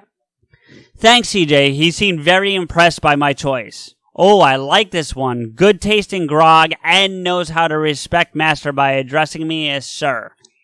I like that. Keep being that good slave girl and you'll have your phone privileges and be released back into the custody of your girlfriends in no time for the parole verdict. That is. As you beg and plead to them for mercy and your freedom, but should you fail to please me in some way, you will experience pain. Loads of pain. I can get very angry when I'm not obeyed, so be a good girl and do all I order you to. If not, a loud sudden crack of a large-sounding whip skims and cracks right next to my eardrum, filling my already terrified body and heart with more terror. What? She's got a weak heart, motherfucker. Be nice to her. I don't know if we've ever talked about that, but yeah. I was now trembling in both fear, and yes, I'll have to admit it was all a little exciting. I could feel myself flush, and the hairs on my arm stand up. A small grin must have given me away because my master began chastising me loudly. You're not allowed to enjoy this, you dirty little slave girl. He began to push and force me down into a really uncomfortable chair that hurt my ass when I landed onto it hard. It was at that moment a second pair of man's hands began unlocking my handcuffs. But instead of releasing me, it was merely to strap me into this uncomfortable chair entirely by recuffing my hands and pinning them behind my back. The divots beneath my butt were forcing me to fidget and wriggle in an attempt to make myself more comfy, but I was immediately yanked by my hands and choked gently, but enough to get my attention. It seems our slave can't sit still, master. She's so excited. Hey, slave girl, who told you you could enjoy this? Ooh, you're a dirty girl, aren't you? Hey, everyone, we got a dirty girl back here. A cheer from what sounded like a fairly large crowd had gathered to witness my humiliation and shame. I accidentally fidget again, forgetting my place, and I'm given the first of many punishments of the evening. A searing sharp strike of a leather strap lashes my fingertips. The sting is made all the worse by the fact that I'm unable to rub and soothe them for relief, just as my natural instinct would have dictated. A voice behind me that wasn't my master's leans in closely and breathlessly whispers in my ear. The safe word is red. Like that little sexy number you're wearing, just to please master. Showing those titties off for us all, aren't you, you dirty naughty girl? Can my safe word be snoochie boochies or snoogans instead? Leave it to Jay, right? For a brief moment, it seemed as though time stood still for a few moments. I think they were a little befuddled by my strange request, but merely briefly. Do you dare speak back to the dungeon, master slave? A second, third, and fourth strike across my now burning fingertips and turned up palms spring tears uncontrollably into my eyes. My head was yanked back by my hair as the barrage continued. Well, did you? No. No, what? No, Master Brett. Louder for everyone. No, Master Brett. Even over the noise, music, and cheers of the crowd, I could hear my BFFs laughing the loudest at my predicament and submission to my captors. They were loving every minute of it, especially Jojo. Your obedience pleases our master, therefore you may now have a drink of this generous offering from our master and your girlfriends. Say thank you, slave. Thank you, master. It was then I tasted my very first black tooth grin. Even though it was being poured into my mouth for me, I really enjoyed it. Unfortunately, some of it trickled down my neck and into my cleavage. Oh dear, master, this dirty girl's gotten all dirty again. May I clean up her mess for her, master? Ooh, she makes me want to be bad and do bad things to her. May I, master? Oh, please, Master Brett, may I? He began stroking my hair and face gently, almost coveting me like a prized trophy he'd captured whilst out on the prowl. As he continued whispering into my ear all the vulgar things he had in store for me, his breath was becoming heavier, now sounding more like a caged animal begging and pleading to devour the prey with which they had captured. Me. It was all unnerving, to say the least, and yet my body kept betraying me. Whilst my mind was disoriented and muddled by the now perpetual unknown within my darkness, his gentle strokes down the nape of my neck and cleavage were tantalizing and hypnotic. The beat of the music now chimed and beat in time with the rapid beating of my heart. It was truly an interesting awakening throughout my entire body. You dare make my dumb minion be bad and disobey his master? I think it's time we fill that filthy gob of yours and tape it shut. We can't have you corrupting my other slaves, so let's fill that mouth of yours with these. A soft piece of material was shoved into my mouth as he continued his loud chastising. Dirty panties for the safe word. What's that? So much for being able to say a safe fucking word. Right? So much for red. Noogie. Yeah. Dirty panties for the dirty girl. Yeah, eat those filthy niggers, you dirty girl. Where exactly did they come from, slave? I found them on the floor when I was scrubbing the toilets, master. I instantly spat them out and began to gag and gasp for as much air as I possibly could. Ooh, master will not be pleased. Within seconds, they were reinserted, except now they tasted like lemons, bitter and burning inside my mouth and tongue. You keep those dirty knickers in your filthy mouth or else, slave. Each moment, feeling myself becoming more breathless as they continued circling me closely and over me, until the fellow slave leans over my shoulder, pulls my red silk blouse from my body. Hey, check it out, master. Her sexy, lacy black bra makes me want to do bad things to her. Let me play with our toy slave, master. Oh, please let me play. No, I'm good, thanks, I attempted to mumble through to the disgusting and grotesque-tasting panties still lodged in my mouth. Oh, master, now slave's begging for me to play with her. Oh, please, master, let me play. A million thoughts are plowing their way through my mind at this moment, but mostly I have someone's dirty knickers in my mouth. Allegedly. Some strange, creepy guy is staring down my shirt at my boobs. Meanwhile, Master Brett is standing close and over top of me. Not to mention a couple of hundred people watching on and cheering it all on, including my BFFs. Not really BFFs if you ask me. I'm just saying. I gotta say, I know there's a happy ending to this for the most part. Like, she's written this to us, so she survived. Right. But I got a pretty big problem with this whole fucking thing. Well, we'll let you get to it, I promise. Yet none of them were coming to my rescue. All this while still stuck in perpetual darkness. Becoming increasingly uncomfortable being at the mercy of two men like this was actually starting to genuinely get to me. Both in such close proximity, circling constantly round their prized piece of flesh, I momentarily forgot rule number 1. No fidgeting, but my legs were starting to go numb and very sore.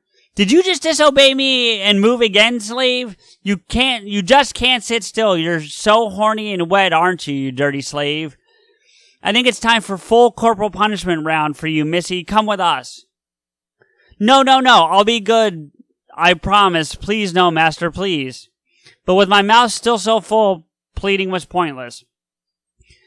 Oh, I'm so happy, master. I finally get to play with my pet. No, I have other plans for our little captive piggy here. So now it had become more of a fight about who had to have the privilege of degrading and humiliating me some more.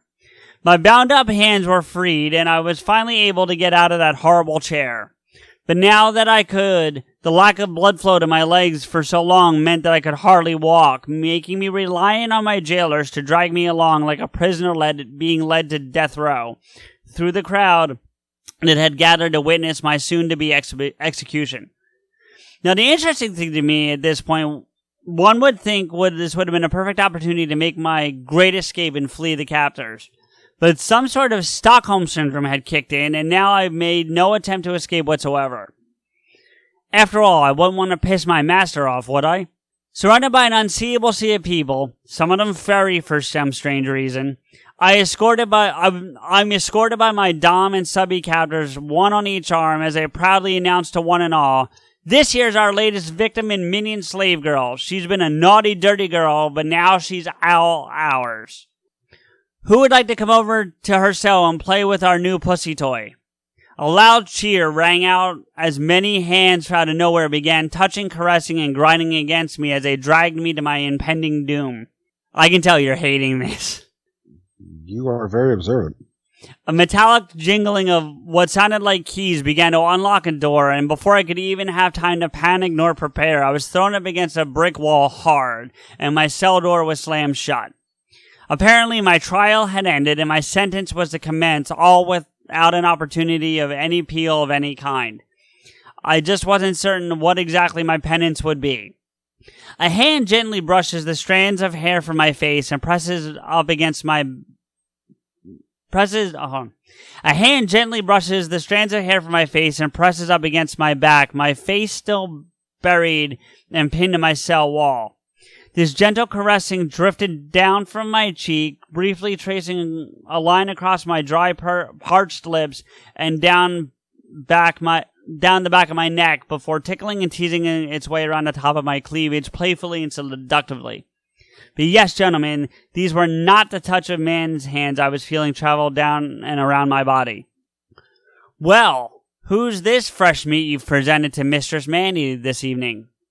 Your newest slave girl has a dirty mouth. She's been punished, but it still hasn't learned her lesson. Then she corrupted my dom minion into being bad. This naughty girl needs to be whipped and beaten into an A. Requires your full capital punishment, mistress. Is that so, you dirty whore? You're loving all this attention, aren't you? All eyes being on you right now. You're excited, I can tell. You're loving it, aren't you, you dirty girl? Don't you? All of this while Mistress Mandy's minions are now busying themselves by chaining me to my cell wall. A leather strap or whip of some kind makes its trail along my overhead hanging arms down where her hand had just journeyed. Meanwhile, the metallic shackles began to cut and scratch painfully away at my wrist with each tiny movement of my body. Even though I was in a crowded room, my central focus became the sound of her whispers and moans in my ear. That and the hungry panting and excited pacing of my captors all around me, all of which felt to me like I was trapped in an extremely confined space with them all. Every single one of my senses were now racing around in chaotic confusion with both my mind and my body. Their touching moans in close proximity had made them... okay, fucking hot. And yes, Rico, in both senses of the word. So she's at least enjoying herself to some degree. I don't give a fuck. I'm pissed off. Oh boy. I intentionally let out a breathless whimper merely in an attempt to breathe, boys, I swear. Oh, so this is her phone? Any dirty naked pics in here, slut? No, thank fuck. My phone! Suddenly, the tiny whimper became fever-pitched as I attempted to claim back that which was mine, but in doing so, I had shown a weakness that this pleased Mistress Mandy immensely. Within moments, I knew I was in trouble. The slave girl wants her phone back. What can we make her do to get it back? I think she needs to make an offering to you, mistress. Yes, minion, I think so too. Well, what do we have here? I think I want Rosie's red shirt. Yes, that would please me enough to make the exchange. My what? My shirt? Do you want your phone back or not, slave? I shall be merciful and even let you use it, but you have to give us what we want, your rose-smelling red shirt. She trailed her leather strap down my body, lingering briefly at my butt before returning up my side and brushing her palm along the underside of my breast. Now, whilst women have never been my particular palette in life, this distinct contrast between the rough and the gentle touch was definitely intriguing to me. If it would have ended my tormented torture and let me return to my BFFs and my phone, I'd have done anything or perhaps anyone at that moment. Okay.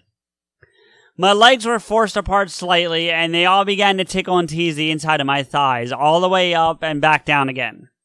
My shirt had crept up slightly thanks to the shackles suspending my arms in midair, exposing my midriff. Her hand reached around and began unbuttoning my shirt ever so slowly. All the while, my begging and pleading to remain closed was ignored as she told me to relax and that my fear and trepidation was exciting and pleasing her greatly.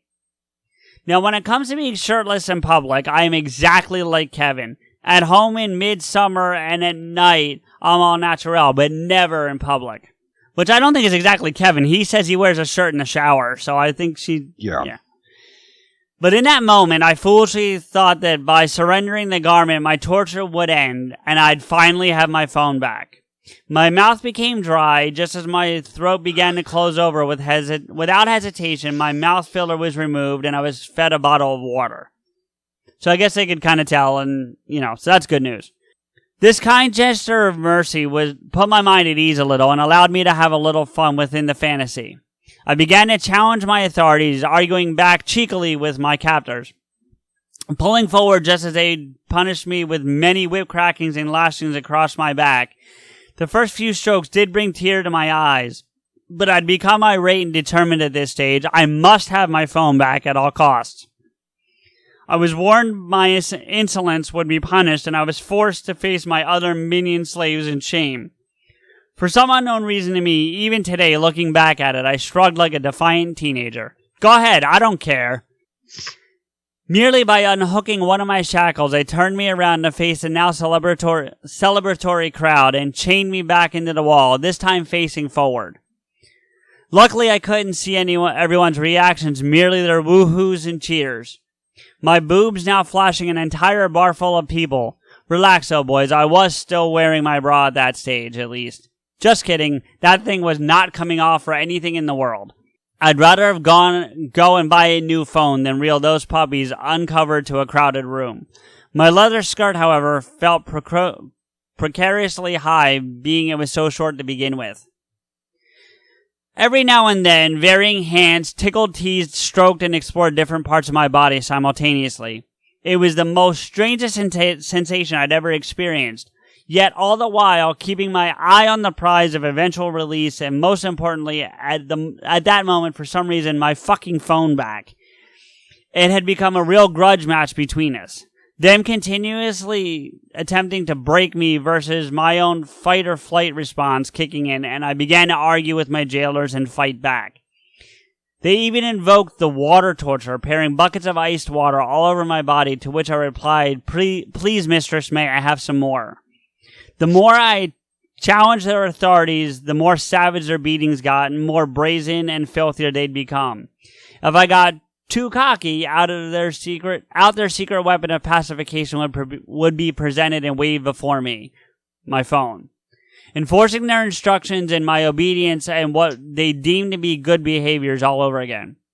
I'm prepared now to allow you to have your phone back. We'll even let you use it, but you have to give us what we want to. It's then she kissed me, ever so slightly, and whispered, I wish to see you shamed and punished in front of all my friends and slaves present tonight, and your friend Jojo wants you to be forced to share in the shame and embarrassment of sharing this story on a podcast for all time. Let's both be humiliated on PodAskew together. Yes, guys, Mistress Mandy said PodAskew. Damn. Right? That's our demographic, is the fucking, BDSM underworld. Jojo told her. Jojo. Yeah, I know that. Now, would you like your phone and one hand free to take some dirty selfies, but absolutely no other patrons? Do you agree? Yes, mistress. Apologies, gentlemen, but as you both know, I don't do selfies. But at least now I had one hand free in success, my precious phone back, which now presented me with two new dilemmas. Number one, the only people I was brave enough to call and tell where I was were currently sitting at the bar getting pissed drunk. And two, I was blindfolded. I'd literally given up the silk shirt off my back and my dignity for nothing. I need this removed, I sheepishly requested. Oh, so now you want your skirt removed also? My minions can do that for you. No, I meant the blindfold, please, mistress. Oh, well, that would require you pleasing me in some way. Mistress Manny leans in and kisses me, and this time it was full on. Whilst this may not be my first chick pash I'd experienced it in my life, it was by far the grossest. We may have just been teenagers playing spin the bottle and truth or dare back in high school, but even those childish fumbles were way better than this, and the breath, yuck. But once she was done, she did in fact remove my blindfold. The sight that lay before me was an interesting and bizarre one. Pussies galore. Felines from one end of the bar to the other, all there to celebrate a kinky kitten party. Feline furries of varying degrees and breeds lay before me as far as the eye could see. Some with collars and chains as they were taken for walkies by their masters. My first thought, funnily enough, was of the queen of Smod Squad and everyone's favorite feline, Jamie. There were cat ears galore that night. Yeah, it made me smile too. Now, there's just one other thing I should have mentioned to you, Slave. For every single message you send out, you'll receive 3 lashings per tweet. Yes, CJ, for every one of those annoying and dopey DMs I bugged you with that night were sent to you whilst I was suspended from a shackled on a wall and cost me 3 beatings. And, dude, let me jump in real quick and tell you, like, she blew my DMs up that night. I'm aware, which means she got the shit kicked out of her. Dude, alright, continue. I know, you're gonna lose your shit. I'm actually looking forward to that part. I'm gonna sit back and drink another beer while you lose your shit. I'm really kinda looking forward to it. At one point, Mistress Mandy caught a glimpse at one of them and proudly announced to everyone, "There's no point in sending SOS messages to anyone, Slave. Nobody can save you now. Certainly not someone on the other side of the world from me, at least." In between my many, many DMs to CJ and beatings with leather lashings, I used my one free hand to indulge in a second really pretty Rainbow Break cocktail. It's at that point I began to feel my heart race erratically, and the room began to spin out of control. I invoked the red snooch code word, and I was immediately released from my wrist shackle and released back into the care of my now satisfied and very drunk BFFs as they helped me to their table. As I moved through the crowd, I noticed how many people were not just making out, but rooting right there on the dance floor for everyone to see. So people were just fucking in the middle of this club. Yeah, I got it. All right. And they were loving that we had noticed. There were even 2 girls finger banging right there as they danced together, hands inside each other's pussies, outfits that is. Not long after I had sat a while and regained some small amount of my dignity, my 3 captors came to introduce themselves properly. They also let me in on the gag that the knickers in my mouth were merely a sterile cloth, and I was given my red silk shirt back. But luckily for me, Yaya had planned ahead, and I was already safe and comfy in my pink PodAskew t-shirt. So Yaya knew it was coming. So that's pretty cool. I gotta give him that too. Ironically, for something I fought so hard to keep, I left that silk shirt behind at the table when we left. But at least all was right in the world again, sort of. Something just didn't feel quite right, but I couldn't put my finger on it. Yet. Completely free from the shackles, both on the wall and in real life, the earlier pain and torture I had been subjected to was now reverted to euphoria. I was spinning and dancing like never before, laughing hysterically and having a fucking ball. But my absolute favorite moments of the evening came with the friendly and completely uninhibited folks I met and shot some shit with. When it came to subs, they were only allowed to converse once they received permission from their DOMs, couples of varying flavors and configurations, all just enjoying the fun and relaxed atmosphere as well as each other. It was at that moment I made some new acquaintances that made my night complete, and that an extremely patient Rico will get to tell you about in a little bit. And it is, I swear, I'm so sorry, Rico. I think she's because of how much I'm reading. Mm-hmm. I had an amazing chat with a beautiful young couple, Camille and Simon. They were out on a date while the third member of their throuple, as I've been educated of late as it's called, was at home with their 4 kids. Camille explained to us that her legal hubby was her childhood sweetheart, while Simon was her eternal soulmate. Their love intrigued me. Their openness, acceptance, love, and worship of one another, like literally devouring each other on the dance floor, was enchanting to me. It reminded me that regardless of the shackles, costumes, and even playful beatings, that each loved each other deeply, completely, and for who and what they are. Regardless of their idiosyncrasies, quirks, and kinks, it was just love, and a whole lot of rooting.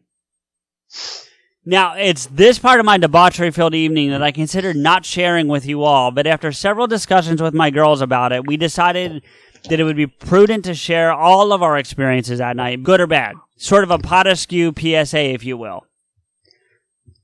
Post-beatings, I admit, I was truly in agony and suffering a case of BDSM PTSD, but my pretty rainbow drink seemed to take all my pain away, both physically and emotionally. At that moment, I could have flown or ran flash style around the globe 10 times and yet still have been energized. I just kept repeating, I've been to hell and back and now I want to party. Woohoo! To which my other fellow revelers would also cheer at my sudden and extremely exuberant behavior.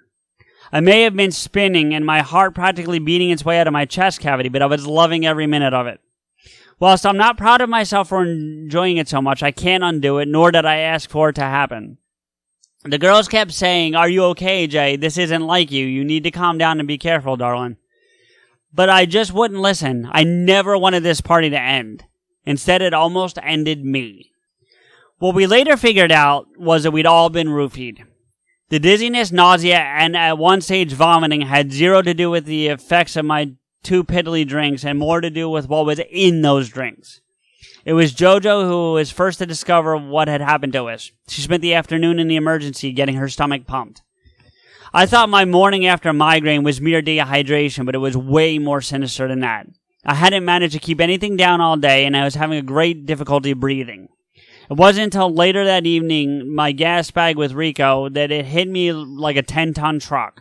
I passed out again for the 100th time that day, but this time I wasn't waking up. It was about 11 p.m. when Jody came into my room to wake me and tell me about JoJo being in the hospital. But there I was, phone still in hand, Rico's DM open after sending my last reply to him, but she couldn't wake me. She rang Yaya, who came racing over, barely conscious and able to walk. They rushed me to emergency room also. To add insult to injury and further humiliation was having to explain to my treating doctors and nurses exactly how I sustained so many bruises and injuries all over my body. If I had just had one more drink, I'd have been dead for certain, according to them. The doctor also said that if I hadn't remained conscious throughout, I surely would have slipped into a coma. That's fucking scary, dude. Yeah. Once that euphoric feeling had vanished and I was beginning to feel really crook, I just sat in a darkened corner DMing you all about all the fun we were having. That there may have just saved my life, CJ. A million thank yous to you, sir. Not to mention for your love and understanding and forgiveness. It truly wasn't my finest hours, that's for certain. Both of you sweetly checking on our welfare the next day, and while I was still feeling sick and sorry for myself, your kind and perfectly timed tweet to me, Rico, filled me with so much love, support, and words of wisdom that truly healed my heartache and meant the world to me. Thank you so much, sir. Which is why I told my girls we were on a new mission, a hunting expedition. Bears, if you will, through the wilds of Sydney, on Sydney's biggest parties of the year. So if you'll kindly, now and finally, hand the helm over to your hetero life mate and my other knight in shining armor, Rico. Thanks, CJ. Much love to you, sir. Take it away. Before we get into your part, Rico, Deb overheard a majority of this and just said to me that she's about to send a guy to Jay to let her get some good rooting. See, that's part of the problem is like, okay, look, I know that they're all friends. Yeah. But I have a big fucking problem with this whole story. Okay. One, I've got a couple myself, so. Well, one, she didn't get laid. Like, yeah, at least get her laid in this whole thing. Fuck. You want to get your friend fucking laid, like, I'm pretty sure prostitution is legal in Australia. No, it's not. I don't think it is. Yeah, it is. Jim Jeffries has talked about it for many of his shows. I'm gonna Google that, but you keep talking. Well, even still, how fucking hard is it to find a fucking decent dude? Like, open a fucking OkCupid account for Christ's sake. Like, fuck this. Oh, God. Look, you guys are all friends, and I don't know the closeness of your friendship. Right. I just know what I've heard, and what I've read, and what CJ's told me, and what Jay has told me. However, if any of my fucking friends did this shit to me, they would each get a fucking black eye. Like, no bullshit. I would fucking, like, the thing that I mentioned earlier that an ex of mine did to me was there was really no trust. And as much as I consented, I hadn't consented to everything that she had wanted to do. For me, if I'm ever going to explore BDSM ever again, it's going to be with, this is what I'd like to do. If you're okay with it, that'd be fine. I may try and, talk, a little, do the power play. If you're okay with that, you have to be aware. You can't, here's the fucked up thing. For all we know, this was the beginning of a fucking movie called Taken or Rambo Last Blood. Her friends could have just said, you know what? We're tired of Jay. We're just going to fucking put her ass into slavery. And Jay would have no fucking clue. She's blindfolded and handcuffed and she's just thrown in a dungeon. And then she's like, oh, well, this is, I guess, part of the act. Nope. Now you're in China. Good job. Right. Well, and it's ironic you say that. And I mean that in a bad way. Because I'm looking up the prostitution in Australia, as you were mentioning. So here's how it breaks down. In parts of the country, it's legal and regulated. Mm-hmm. In other parts of the country, sex work is legal, but you're independent and it's not regulated. And brothels are illegal. So the brothel's illegal, but if you're just, working out of your apartment or whatever, then so be it, So, but it also talks about there's a high human trafficking thing down there because of it. So, I mean, look, I'm not talking shit about the club, and I'm not talking shit about anybody with any kink that they have.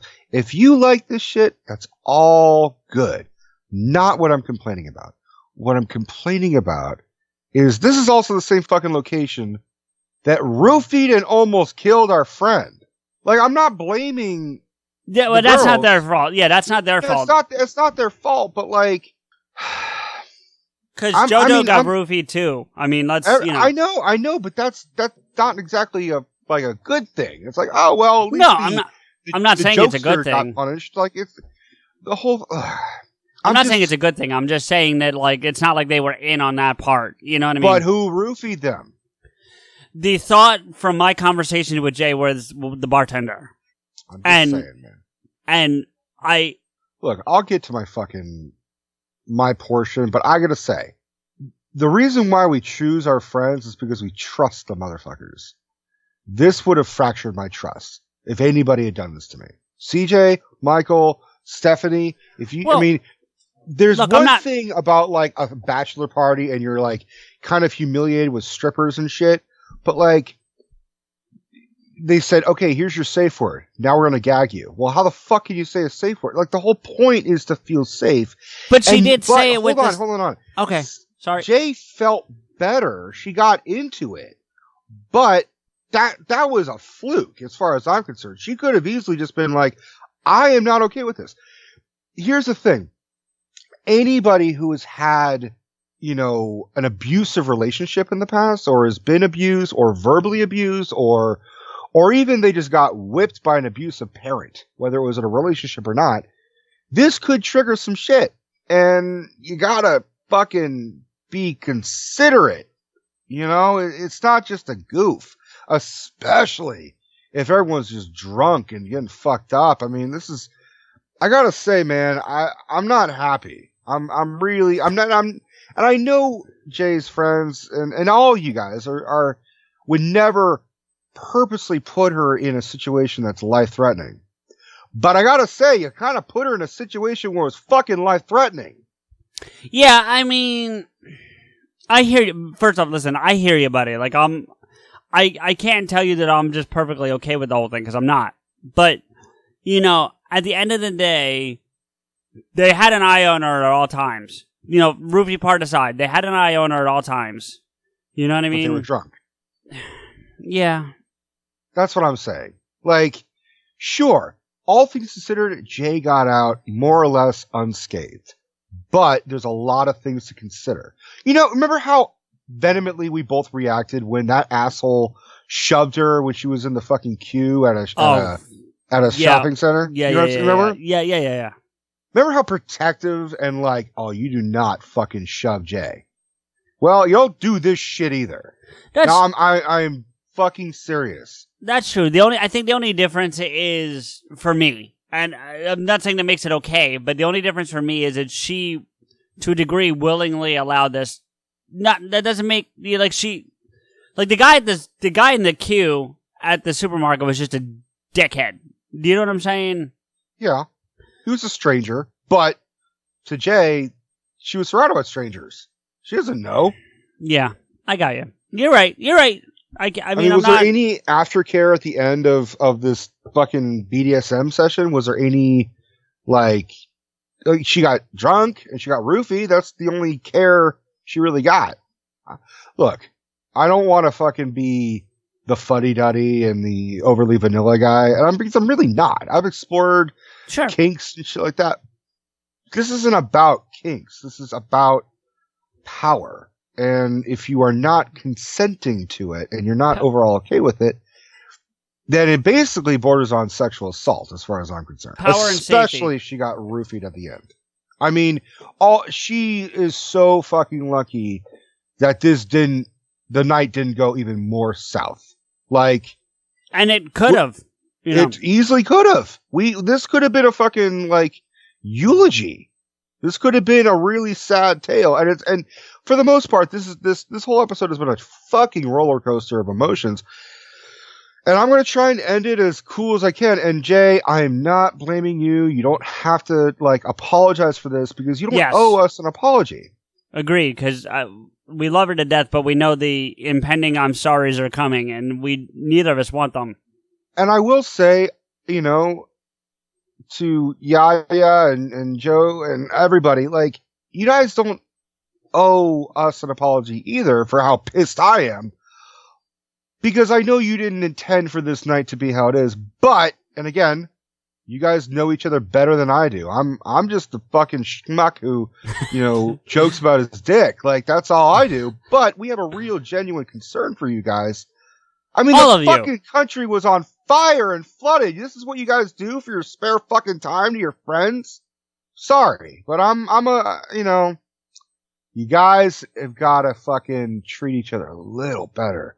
Keep it in the fucking house. Whip the shit out of each other all you want in your fucking apartment. Because when you want to go and get away, you're going to lock the fucking door. You're not handcuffed. And you're not fucking chained to a goddamn wall. Without consent. And if you want to fucking say help, good fucking luck. I'm serious. All that was missing was fucking Rambo to kick down the door and rescue the bitches. That's all, you know. Right. All right. On that happy fucking note. Right? Jesus. You guys got your own exclusive Rico's rant. There you go. Here, the sidelines gave me a little note. Aftercare is essential. If there are no aftercare, you know, comfort, affection, massage, etc., then this session was assault. The BDSM community animately requires aftercare. Well, wait, with all respect to the sideline, is that American rules or Australian? Because the rules might be different down there. Is that American BDSM rules or Australian? I think assault's assault. I don't think No, really but I'm saying the aftercare part. I don't know. Anyway. I think treating somebody how you wish to be treated is the first thing they fucking teach you in preschool. And I think that's a fucking guideline and a rule we keep forgetting. If I didn't want to be whipped, why the fuck would I do it to anybody else? And if they want to be whipped, you gotta talk it out. You don't take into a fucking club and shove them in a fucking, I mean, what was to stop from something really going wrong? It's a good question. Oh, I mean, no one, unless the friends have gone to this place and they've been like, it was a little scary, but it was okay. It's one thing to like force your friend to go to a haunted house or to see a scary movie. Yeah, I mean, Yaya might have been there before, being that that's her, typical kind of thing. But she wasn't exactly there in the fucking sidelines to to help her through it. See, here's the other thing, and I'm not placing any blame on Jay. I need to stress that very much, right? But she's writing this wonderful story, and I believe every word of it's true. That's not what I'm getting at. But the picture she paints about the size of the room may not have been as big. Do you know what I'm saying? Like, they might have been closer than the story painted the picture of. All it takes is one. All it takes is one person to do irreparable damage. That's true. Fair enough. I told this to Jay, and I won't name names, but I had a friend who got roofied, and he was a man.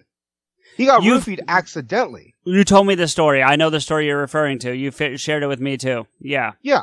It wasn't like, and that's my point, is that this is not Jay's fault. This is not this is no one's fault. This is the motherfucker who roofied the drink's fault. The bartender.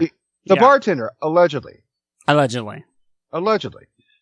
In my buddy's situation, he was staying next to a girl, and there was this creepy dude who kept coming by and being near their drinks. It was not the bartender, because I know the bartenders, they would never do this shit. Right. But my buddy, like, he grabbed the wrong drink. He grabbed her drink by mistake, and then, he became unconscious, and they had to, like, drive his ass over to the apartment that Michael and I were sharing, and then I had to, like, carry him up and put him to bed, and he blamed himself and yada yada yada. And I'm just saying it's like a rape victim. Like, yeah, there's a silver lining in your story, though, a small one in your story, not what happened to Jay, but in your story, that the girl didn't get roofied. Exactly. Yeah. Someone still got roofied. I mean, he was a knight in shining armor without intending to be. Sure, but at least there was that. If there's any silver line, I'm not saying it's a good thing that it happened, but I'm saying because my buddy wouldn't, like, the roofier would not want to fuck this guy. Right. I don't mean to laugh, but you're probably right. Yeah. So. All right, but that being said, look, I will fucking get over it, but like, you guys take care of my friend Jay. Yeah, for real, guys. Like we love that all of you enjoy PodAskew and whatever and what that is, and that you guys have these parties and you have a good time and all that. We really do, right, Rico? Do you agree with me there? Yeah, of course. And we love all our fans, but Jay has become a friend, and so we're gonna look out for our friend, And JoJo, I get you want your revenge, and yes, I'm sure you had no intention of it getting to where it got, but playing your revenge is better. Can I recommend like a water balloon or something? Like, can you fucking go? Like, I don't know what constitutes as a JoJo prank, like a good old kick in the twat, like. Well, from what we heard earlier, apparently shit on the head, but we just didn't get the details on it. So, Well, I'd rather have shit on the head than being fucking whipped in a public, forum. Agreed. So. All right. Anyway. All right, moving on. Now I gotta finish this fucking thing. We gotta be silly and funky now again. All right. G'day, Rico. Fucking finally, right? I'm so sorry, buddy. A man of your celebrity status deserves way more love and hero worship than I've afforded you this time, Rico. No, he doesn't. His ego's fucking big enough. No, that's fine. But I assure you, sir, you're my starring lead in the pod play I'm concocting in my warped and perversely demented at times mind. Why are you the star? would you like me to go through some impressions and explain why? That might actually prove my point better. I will say this. If the fucking pod play features anything with BDSM, I'm out. For real. You might want to do some rewrites, Jay. Co-starring with CJ and Steph if they're interested in playing also. Oh, so she's writing a one-man show, essentially. I mean, is there any better? How do you masturbate? How do we go from whatever? Anyway. Now travel back with us, if you will, to this final chapter of deviancy and debauchery. I think I've had enough, motherfuckers. For real. But this time, Rico and I have devised ourselves a little bonus features inclusion for you all. Ever the koala spawnet, I was diligently documenting to you both the entire time. Again, sorry about that. Stop apologizing, Jay. Yeah, that's my biggest argument with Jay. Like, on a regular basis, because I talk, especially with being out of work right now, I talk to Jay, like, almost daily. And the amount of apologies I get. She would say sorry for saying sorry. She has. Where am I? I was diligently documenting to you both the entire time. Again, sorry about that. My discoveries whilst out in the wicked wilderness of Sydney's sex capital, King's Cross. Sort of like a live reporting from the scene of the incidents as they played out in real time sort of thing. So from time to time, our hero Rico will cross live to our DMs to read break-in news from various moments as they happen. Hope you all enjoy the ride. Like I said earlier, I met some interesting, eclectic, and fun new mates that night, but none that brought me more happiness and immense elation than Brock and Gunna. Now, they did tell us the real names, but these were their pet names for one another, whilst leashed up. So I thought it prudent to protect their anonymity, considering our surroundings. The Brock was in honor of our local racing legend, Peter Brock, and Gunna was in honor of he was gonna do what he was told to, or else. Gunna would kneel on the floor next to Brock, waiting to jump to his every whim and command. He had nipple clamps attached to a long dog chain, which Brock would tug and yank on from time to time. Ow. Instantly bringing tears into my eyes each time. Ow. But Gunna seemed to love it a lot. Yeah, I'm with you. I got sensitive ass nipples. Leave my nipples alone. I mean, I've talked about wanting getting my nipple pierced, but that's different. I mean, I wouldn't want to get my nipple pierced just for, like, I don't know, something could get caught on it and, haha, there you go. There's goodbye nipple. Well, that's true. I know a girl that got her nipple ripped off once, accidentally. Right, so don't do that. Not from a piercing, but just ripped off. Well, that's a whole other fucking story, CJ. Goddamn. Well, the short version is she was wrestling with her boyfriend, and he went to, like, flip her, and when he wrapped his arms around her, he grabbed the nipple accidentally and ripped it. If he was too excited or would sniff at another man's butt as they would walk past, which made us all laugh hysterically. But he seemed to really love to do. Frequently, his repercussions for such vulgar behavior would be a yank and a spank, and I'll lick my boot, slave. This seemed to merely make Gunna behave even better, as he seemed to actually bait Brock for even more punishment. As I was sitting and reporting back to CJ my findings, our mateship began with a simple, love your pink tea with that cute bear and cubby on it. Now it's time for our very first live to King's Cross for this exclusive report. They're a 50-year-old bear couple and super sweet. Then they took us pub crawling to a cub pub where you were the star attraction amongst them. I could spend eternity hibernating with that hottie. I asked them if they follow you on social media, but they don't use it. Just Tinder and the gay porn sites. Oh, you gotta join Grindr. Why the fuck would I join Grindr? Because you would get laid daily. I already get laid daily. Steph's over here, like, nodding frequently. Like, yeah! Why would I need a dick in the ass? I got, like, my own girlfriend, damn it. You could stick your dick in someone else's ass. I mean... I do! I don't need to know that. You fucking brought it up, motherfucker. I did. She's giving me the fucking, like, eyebrows over here, like, not like... Okay, how dare stop. You? No, I get it. Thank you. You know, the ones where like, yes please, I like that. Okay. And I'm just going to make everyone feel uncomfortable. Yeah, you're good for that. Yeah. They were the loveliest guys, and we're all catching up next weekend for the gay and lesbian Mardi Gras in town. No, they didn't. I can't wait, but this time I'm not drinking or being chained to a wall. There's your consent. There's none of it, fuckers. Okay, so it started with me texting CJ repeatedly asking him for him to send help. They wanted to know, who's the hottie with the headphones, and told him about PodAskew. I heard that one. Isn't he the guy into movies with that hot bear co-host? My eyes lit up according to my BFFs. Yeah, it's called PodAskew, and it's hosted by these amazing guys, CJ and Rico. Doesn't he do rants or something on YouTube?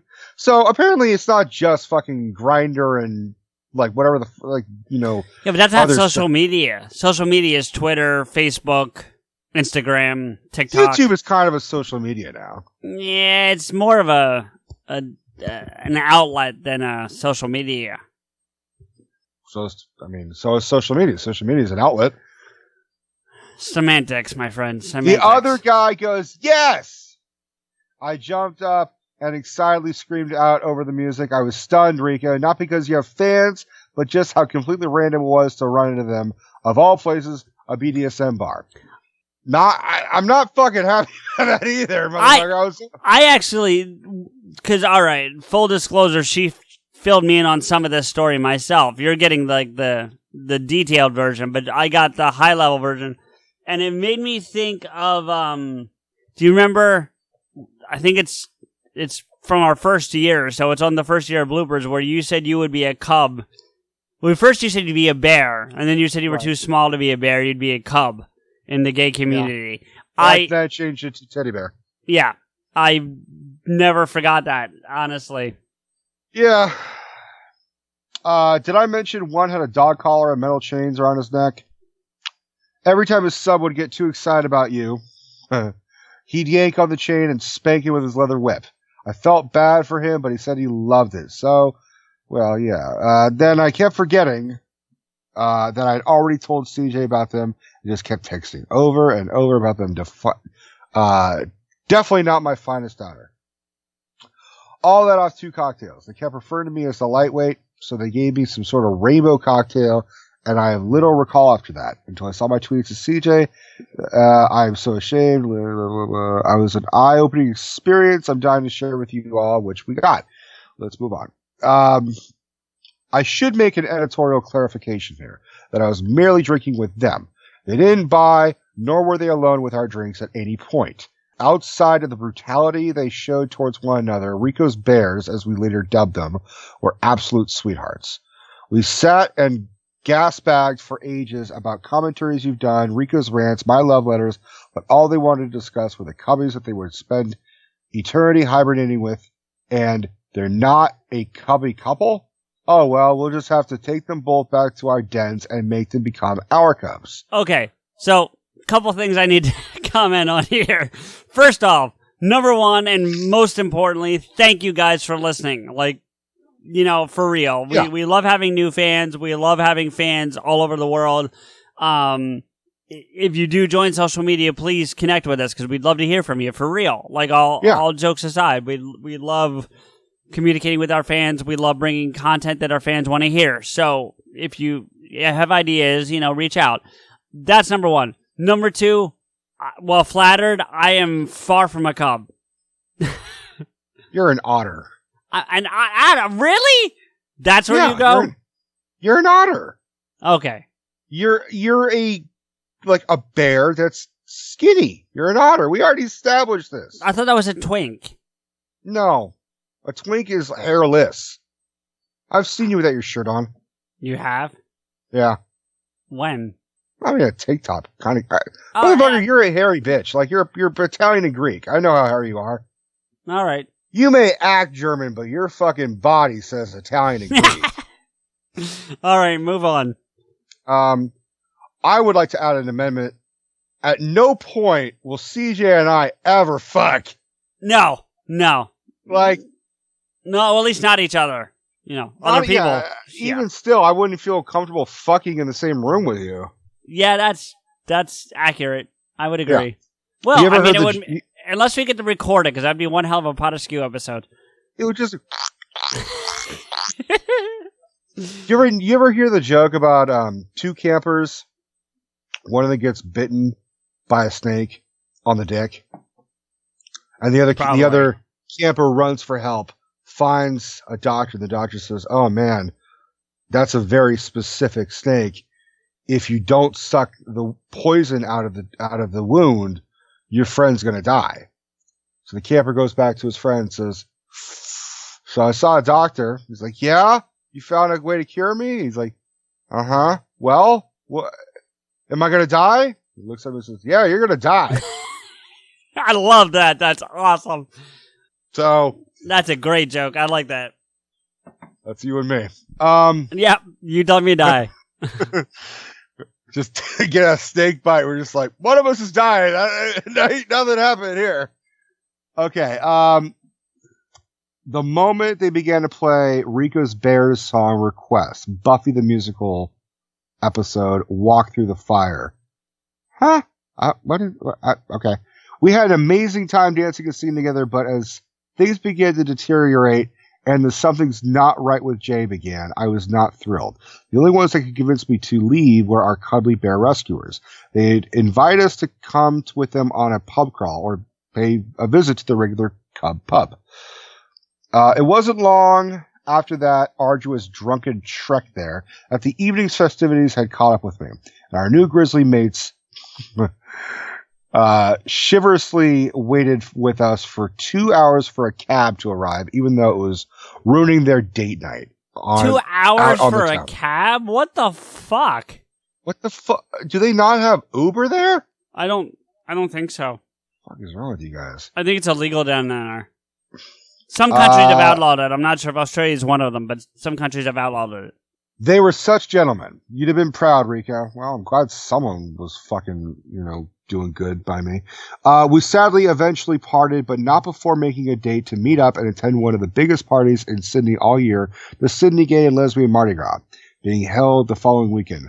We're already planning to attend, as Cass and Becca were making the pilgrimage back up to Sydney just to see and hang out with their mates, the Dykes on Bikes. They're the pride of Sydney and head out in the parade each year for the last 30 years, and boy, can those gals party hard. Dykes on Bikes. Okay. And yes, Rika, they really are known as Dykes on Bikes. They lead out the parade every year, and that they are legends to Cass and Becca. Sydney loves them. I told my girls that I was on a new mission, a bear hunt, if you will, through the wild jungles of Sydney, and specifically proof of life pics of our randomly discovered Rico's bears in their natural habitats, a cub pub, all whilst the other natives were celebrating a Mardi Gras. I take it upon myself to prove my journalistic chops and worthy of my newly adopted title of Koala Spawned for PodAskew, with just one simple assignment: find and capture pics of Rico's bear cub fans. Should be simple enough. After never-ending train delays and road closures together with our new and efficient light rail cancellations, I managed to traverse my way by foot to the parade, just not at the other end of it, where my BFFs and bears were presently gathering. What was worse, I had no idea how to break through the barriers and guardrails to reach them. The theme of the festivities was what matters, but all that mattered to me was navigating my way through the sea of colorful rainbows and of vast oceans full of glitter, and to make my way up to the top of the parade and to the party, currently commencing on the Cub Pub. But the signage at every single street and thoroughfare was, quote, "Sorry, no entry, parade route full," over and fucking over again. I started to become frantic. Not a great idea in a crisis situation, especially when I began to hear the fireworks and glitter cannons exploding in the distance. I could see a rainbow cloud rising high up into the air, so I walked towards the lights, hoping it would lead me to the top of the parade and my mates. I became extremely uneasy the moment the sun began to set. King's Cross alone at night is something everyone tries to avoid at all costs. But tonight, it was a party. Everyone was loved up, happy, and having a ball. Confetti was flying high above the crowd and back down again, and repeatedly into my mouth. She said King's Cross is a place you try to avoid at night. Clearly, because that's where you were when you were at that BDSM club. Like, why would you fucking go back? You know what's fucked up is King's Cross is also the train station in Harry Potter. So it's a fucking portal to a magical fucking land, or you get roofied. There you go. Either way, it's a magical fucking land. Just one of them is surrounded by Death Eaters. Poor Hermione. Anyway. Yeah. Leave her every flavor bean alone. Try and catch that golden snatch. It definitely is. Anyway, moving on.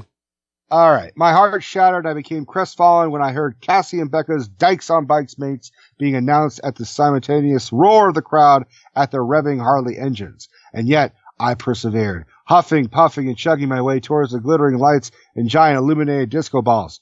Yet all that my big, colorful, guiding orb led me toward was the end of the parade again. I just walked in a goddamn circle and not back up to the start where all my friends were waiting at our agreed courthouse hotel rendezvous point. Being trapped at the end of the parade was an eye-opener in and of itself. My particular favorite floats were the space-themed Poof Doof that featured gay Jedis and Leia's lightsaber battling each other. I just have a vision of Slave Leia fucking the one that's like R2-D2 help me, your last hope, you know. R2, I'll give you the D2. Here's the thing real quick, but let's take a quick pause from the story itself, right? This is 2 weeks in a row that her friends have basically bailed on her in King's Cross. Yeah, I got a request. Can you borrow one of the fucking, Rico's Bears leashes and put that shit around Jay so you never fucking lose her? I mean, okay. See, that's my point is, we're friends. We have the best fucking, why do you keep losing her? Even if Jay is prone to fucking getting lost, that's when you're like, all right, who's got eyes on Jay? Right? Exactly. You know her well enough to know this. You assign a fucking designated watcher. That's what you do. You don't just watch her disappear. You watch her and keep her in fucking sight. You're like, all right, bitch, I'm going to the bathroom. You're following me. Right. That's how this works. All right. The canned fruits and the bang safe the canned fruits and the bang safe bang proud crowd. And try saying that 10 times fast. What? Try saying that 10 times fast. Bang safe bang proud crowd. Bang safe bang proud crowd. You're an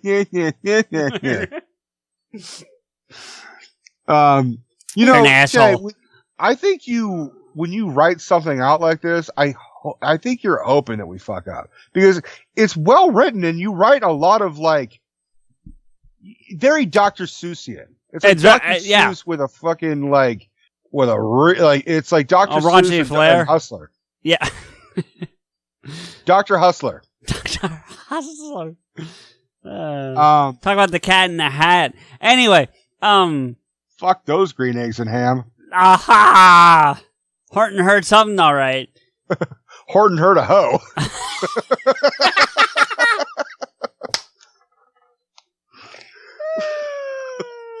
Way down in Hoseville. All right. Oh man. The Studio Kinks Dance Academy. That's where I was. Who somehow managed to suspend a subby from the roof of the float in shackles as he swung proudly from side to side. All whilst being whipped by several doms as the float continued to slowly crawl along the parade route. Pretty bloody impressive, actually. I had no fucking clue that Australia was this kinky. You know what they have? They have no human rights laws. I'm starting to learn that. There's no human rights laws down there. Just fuck a human around, throw them around, beat them up. Who cares? Did it ever stop being a fucking prison? It sounds like no. All right. An hour after the party had started, I was still suburbs away from where I needed to be. Drenched in sweat, my heart was racing in fear, yet broken in defeat. Wandering aimlessly and drowning alone, I tried to find and call a taxi to take me back towards the start, but to no avail. I even tried calling a friend who lives in nearby Darlinghurst to rescue me in my hour of need, but being he's gay, we just outed him, but it's alright. More than likely, he was among the chaos which lay before me. Well, that's probably fair. I would venture to say that if she's saying that, then he's already outed himself. But that's just my opinion. I outed him to the 3 listeners of fucking PodAskew, which are the same people that we're reading this from. Two of them are bears, so maybe it'll help him out. Who knows? I'm a bear. Standing in the middle of Sydney amidst the joy and festivals surrounding me, I begin to sob my little broken heart out. Where are my friends? Rico's bear mates. Worst of all, where the fuck am I? I'm going to sneeze. Sorry. I'm allergic to this bullshit. I've never heard you sneeze before. That was not my usual sneeze, buddy. That was a random last one. Sure. Hey, when you sneeze, a dick falls out of your mouth. What? Bereft and frightened, I decided to take a seat and report my failed mission back to Rico at PodAskew headquarters. And it's now time to report. We return to our live correspondence report from this chaotic situation beginning the cross we speak. I have no idea what schemes my Fitty Bear is plotting back at home. I'm stranded on the outskirts of the parade. I'm alone and cloaked in failure. No BFFs, no bears, and no bloody idea where the fuck I am. Thankfully, I'm not alone. I'm surrounded by a sea of assless chaps, drag queens, and naked titties. But I think for my safety, I best get the hell out of here now. You was right. Everyone is very drunk down at this end of the parade, and my mates are back up at the start of it. My only hope at this point is that Jojo, Cass, Beck, and Nitty have met up with our bears and grabbed pics for me. I even bought a new camera just to get good pics for Eureka. It didn't happen. I know the ending of this. It didn't happen.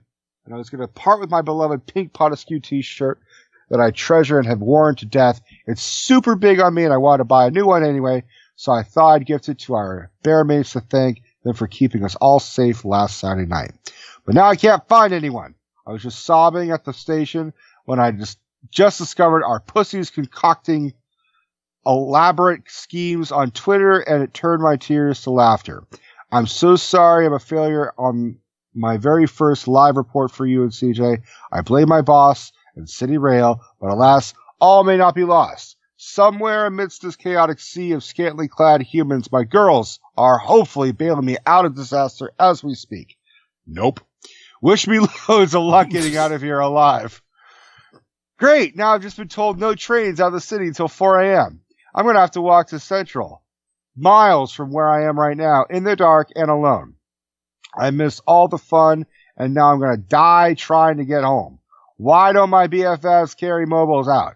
Life would be, seriously, life would be so much easier. Oh, well, off I go. Look, don't worry about Again, I know that Jojo and Yadranka and Becca and Cass are all listening to this with Jay, but y'all need to work on your friendships, like, for real, because y'all just need to get a fucking cell phone and have it nearby. Like a fucking bat phone. Like, the J phone. The J phone. There you go. I don't give a fuck if it looks like a giant dildo. Like, you fucking keep that thing between your tits, goddammit. Put it on vibrate, leave it there. Put it on vibrate. Who the fuck, like, again, your friend disappears. Aren't you like, where's Jay? Ah, fucker. Like, right? I mean, come on. You're she's right. All right. She just gotta fuck off. Like, no, dude. Like, she's your friend. Like, if you just like swimming in the ocean, like, oh, there's a giant fucking poison snake. Ah, fucker. Like, no, you swim the fuck away from the snake, fuckers. Okay. Oh well, off I go. Don't worry about wishing me luck. You know we've lost all but Jay in this, right? At least someone will treat her right. Oh. Hands up. I got nothing to do with that. That was all you. Look. I love you all, but Jay is special. You treat Jay fine, we are good. That's all I'm going to say.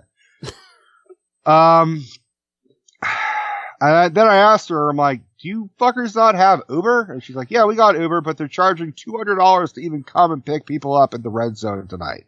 They do that kind of shit. Not even the taxis can take on all the street closures. I'd sell my soul at this point if someone would come pick me up. You sold your soul to PodAskew a long time ago, Jay. I'm sorry. For real. I even tried a friend from work who lives near here, but he's gay at the party too.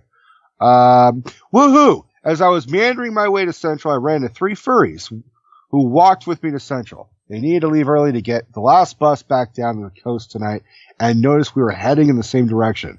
We had just had a great chat about fandom, bears and their choice of fun furs for the evening's festivities. They were sozzled but very sweet. I am now safely arrived at Central and hopefully on my way back home soon. Come on, City Rail. All right. If you got 3 fucking furry-ass strangers helping you instead of your friends, that's when you got a problem. I'm finally home, Rico. It's after 1 a.m. and I'm exhausted. No shit. I was going to wait and tell you this part of my report, but I just can't. I just walked into a lounge room full of drunken bodies and a "where the fuck have you been?" from Jody. The girls all rushed over and crash tackled me. It turned out they were up at the other end of the parade looking for me, and when I didn't show, they panicked. Did you call her, guys? Mobile phones. Seriously, like, so Jay's Jay's glued to hers. Like, regardless of them, Jay is glued to hers, and I mean that with as much love as possible. Clearly, otherwise, she was texting you and me. She's like, "I'm gonna die, but I'm gonna tell you all about it." Like, right? So, but seriously, guys, like, sign up with fucking Metro. It's $40. Like, I don't know what the fuck that currency is. I don't know if they have Metro down there. I don't give a fuck. You find if it's called Croc. You know, the crock Australian of shit. version. That's what it is. It's a crock of shit. It's a crock of shit. They don't have fucking phones to call their fucking friend. You're like, right. Hey, we lost you. We'll just go back home. Hope you come home. See, that's the other thing. She walks in at 1 a.m. How long were they there before she arrived? Seriously, they were just like, "Hey, we missed Jay. Well, fuck it. Let's go home." And then they beat her. Right, and how long? Like, if it's like 5 like an minutes. Orgy. If it's 5 minutes, that's one thing. If it's like a couple hours, like, really, guys? No, I think the quote was, "Where the fuck have you been?" That means it's been a while. Okay. They all panicked, especially after we all went through last weekend. Well, that's why you don't fucking hold hands, motherfuckers. First, they began searching for our bears. The buddy system, motherfuckers. The buddy system. The buddy fucking system. First, they began searching for our bears, then me, then a payphone, you search for a payphone. How'd that work out?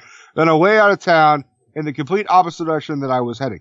Turns out they all spent the afternoon getting blind drunk at the Courthouse Hotel, hanging out with the Dykes and Bike Scouts before heading around to locate our bears at their Cub Pub rendezvous point. So what you mean is they said, "Oh yeah, we looked for you, but we really got wasted, so we could have bumped into you and not fucking known." Sadly, they never arrived. According to bar staff, a group of Harbor City Bears had been drinking there earlier, but now they'd gone to Hyde Park to ride on one of the floats. Could these gentlemen be our bears? We just don't know. The girls and I have agreed to go on a pub crawl to all the regular Cubs dens they spoke about last week. Sort of a bear hunt in the woods. And we could track down these elusive critters. Thank you so much, Rico. This whole night has been a horrifying series of scary fuck-ups. No shit. The whole 2 weeks seems like a series of scary fuck-ups. I think she wrote this a while ago, so this has been like a nightmare for everyone. But it truly was a comfort to just check in with you. At least someone in this world knew where I was. That's sad. If I'm the fucking voice of reason, I'm the Amber Alert. That is not okay. Even if you were on the other side of it, it calmed me down a lot. And don't fret just yet. The girls and I will capture those critters in their natural habitats yet. Anyways, mate, I'm falling asleep saying this. Good night. So, there we have it, folks. 2 Saturday nights in a row, 2 disastrous PodAskew field and failed field trip missions, but 2 awesome mates who offer me forgiveness, absolution, concern, and understanding for many, many fuck-ups and faux pas. Both of whom were there for me, even though they were on the other side of the world. You were both just there, and that alone helped me to survive and make it out of there alive. It's because your friends are trying to kill you, girl. A million thank yous, gentlemen, from us all. When I first joined Twitter a while back and boldly went where my BFFs all still fear to tread, never in my wildest dreams did I imagine I would find so many extraordinarily talented, kind, and supportive people that inspire me daily with their creativity, art, and heart. What's even more amazing to me is that I've been blessed to find such an incredible mates from the States, us that will, for the rest of my days here on Earth and beyond, be forever in my heart and soul. Your friendship, kindness, and support for this obnoxiously long-winded as fuck little hobby of mine has completely askewed my view and changed my life. You both truly are my knights in shining armor. This oceanic odyssey with which I set sail upon has at times been hilarious, confronting, exhausting, and not to mention fucking humiliating. Thanks for that again, JoJo. I didn't say that. That's what she said. But it was also But it's appropriate coming from us, too. Yeah. Ah, man, the Joker is a diabolical bitch. Oh! But it was also a much-needed release valve. It was my escape, my sanctuary amidst all this chaos surrounding us at present. And if it's all right with you all, I'd like to impact this little last piece of advice for everyone, if I may. During this time of crisis and uncertainty about what tomorrow may hold in store for us, I encourage you all to take this time and, to quote Kevin Smith, yet again, chase those whimsies and why not passions, folks.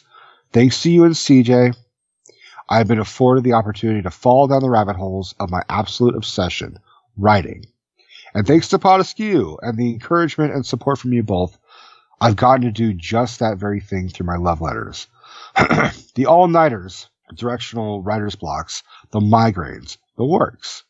But the love of you both and of sharing my little drum beats has brought me such peace and comfort when the world around me couldn't. Search your minds for that one thing you loved to do most of the whole world back when you were just a young, carefree kid and can no longer do because we're all way too busy playing adults. Draw, color, hate, write, create. Whatever your thing may be, no matter how silly or childish it may seem to others, take this time now, whilst I was trapped by circumstance and quarantine, to recapture that purely innocent time where we just did stuff because it was fun and not forced upon us by life's burdens and demands.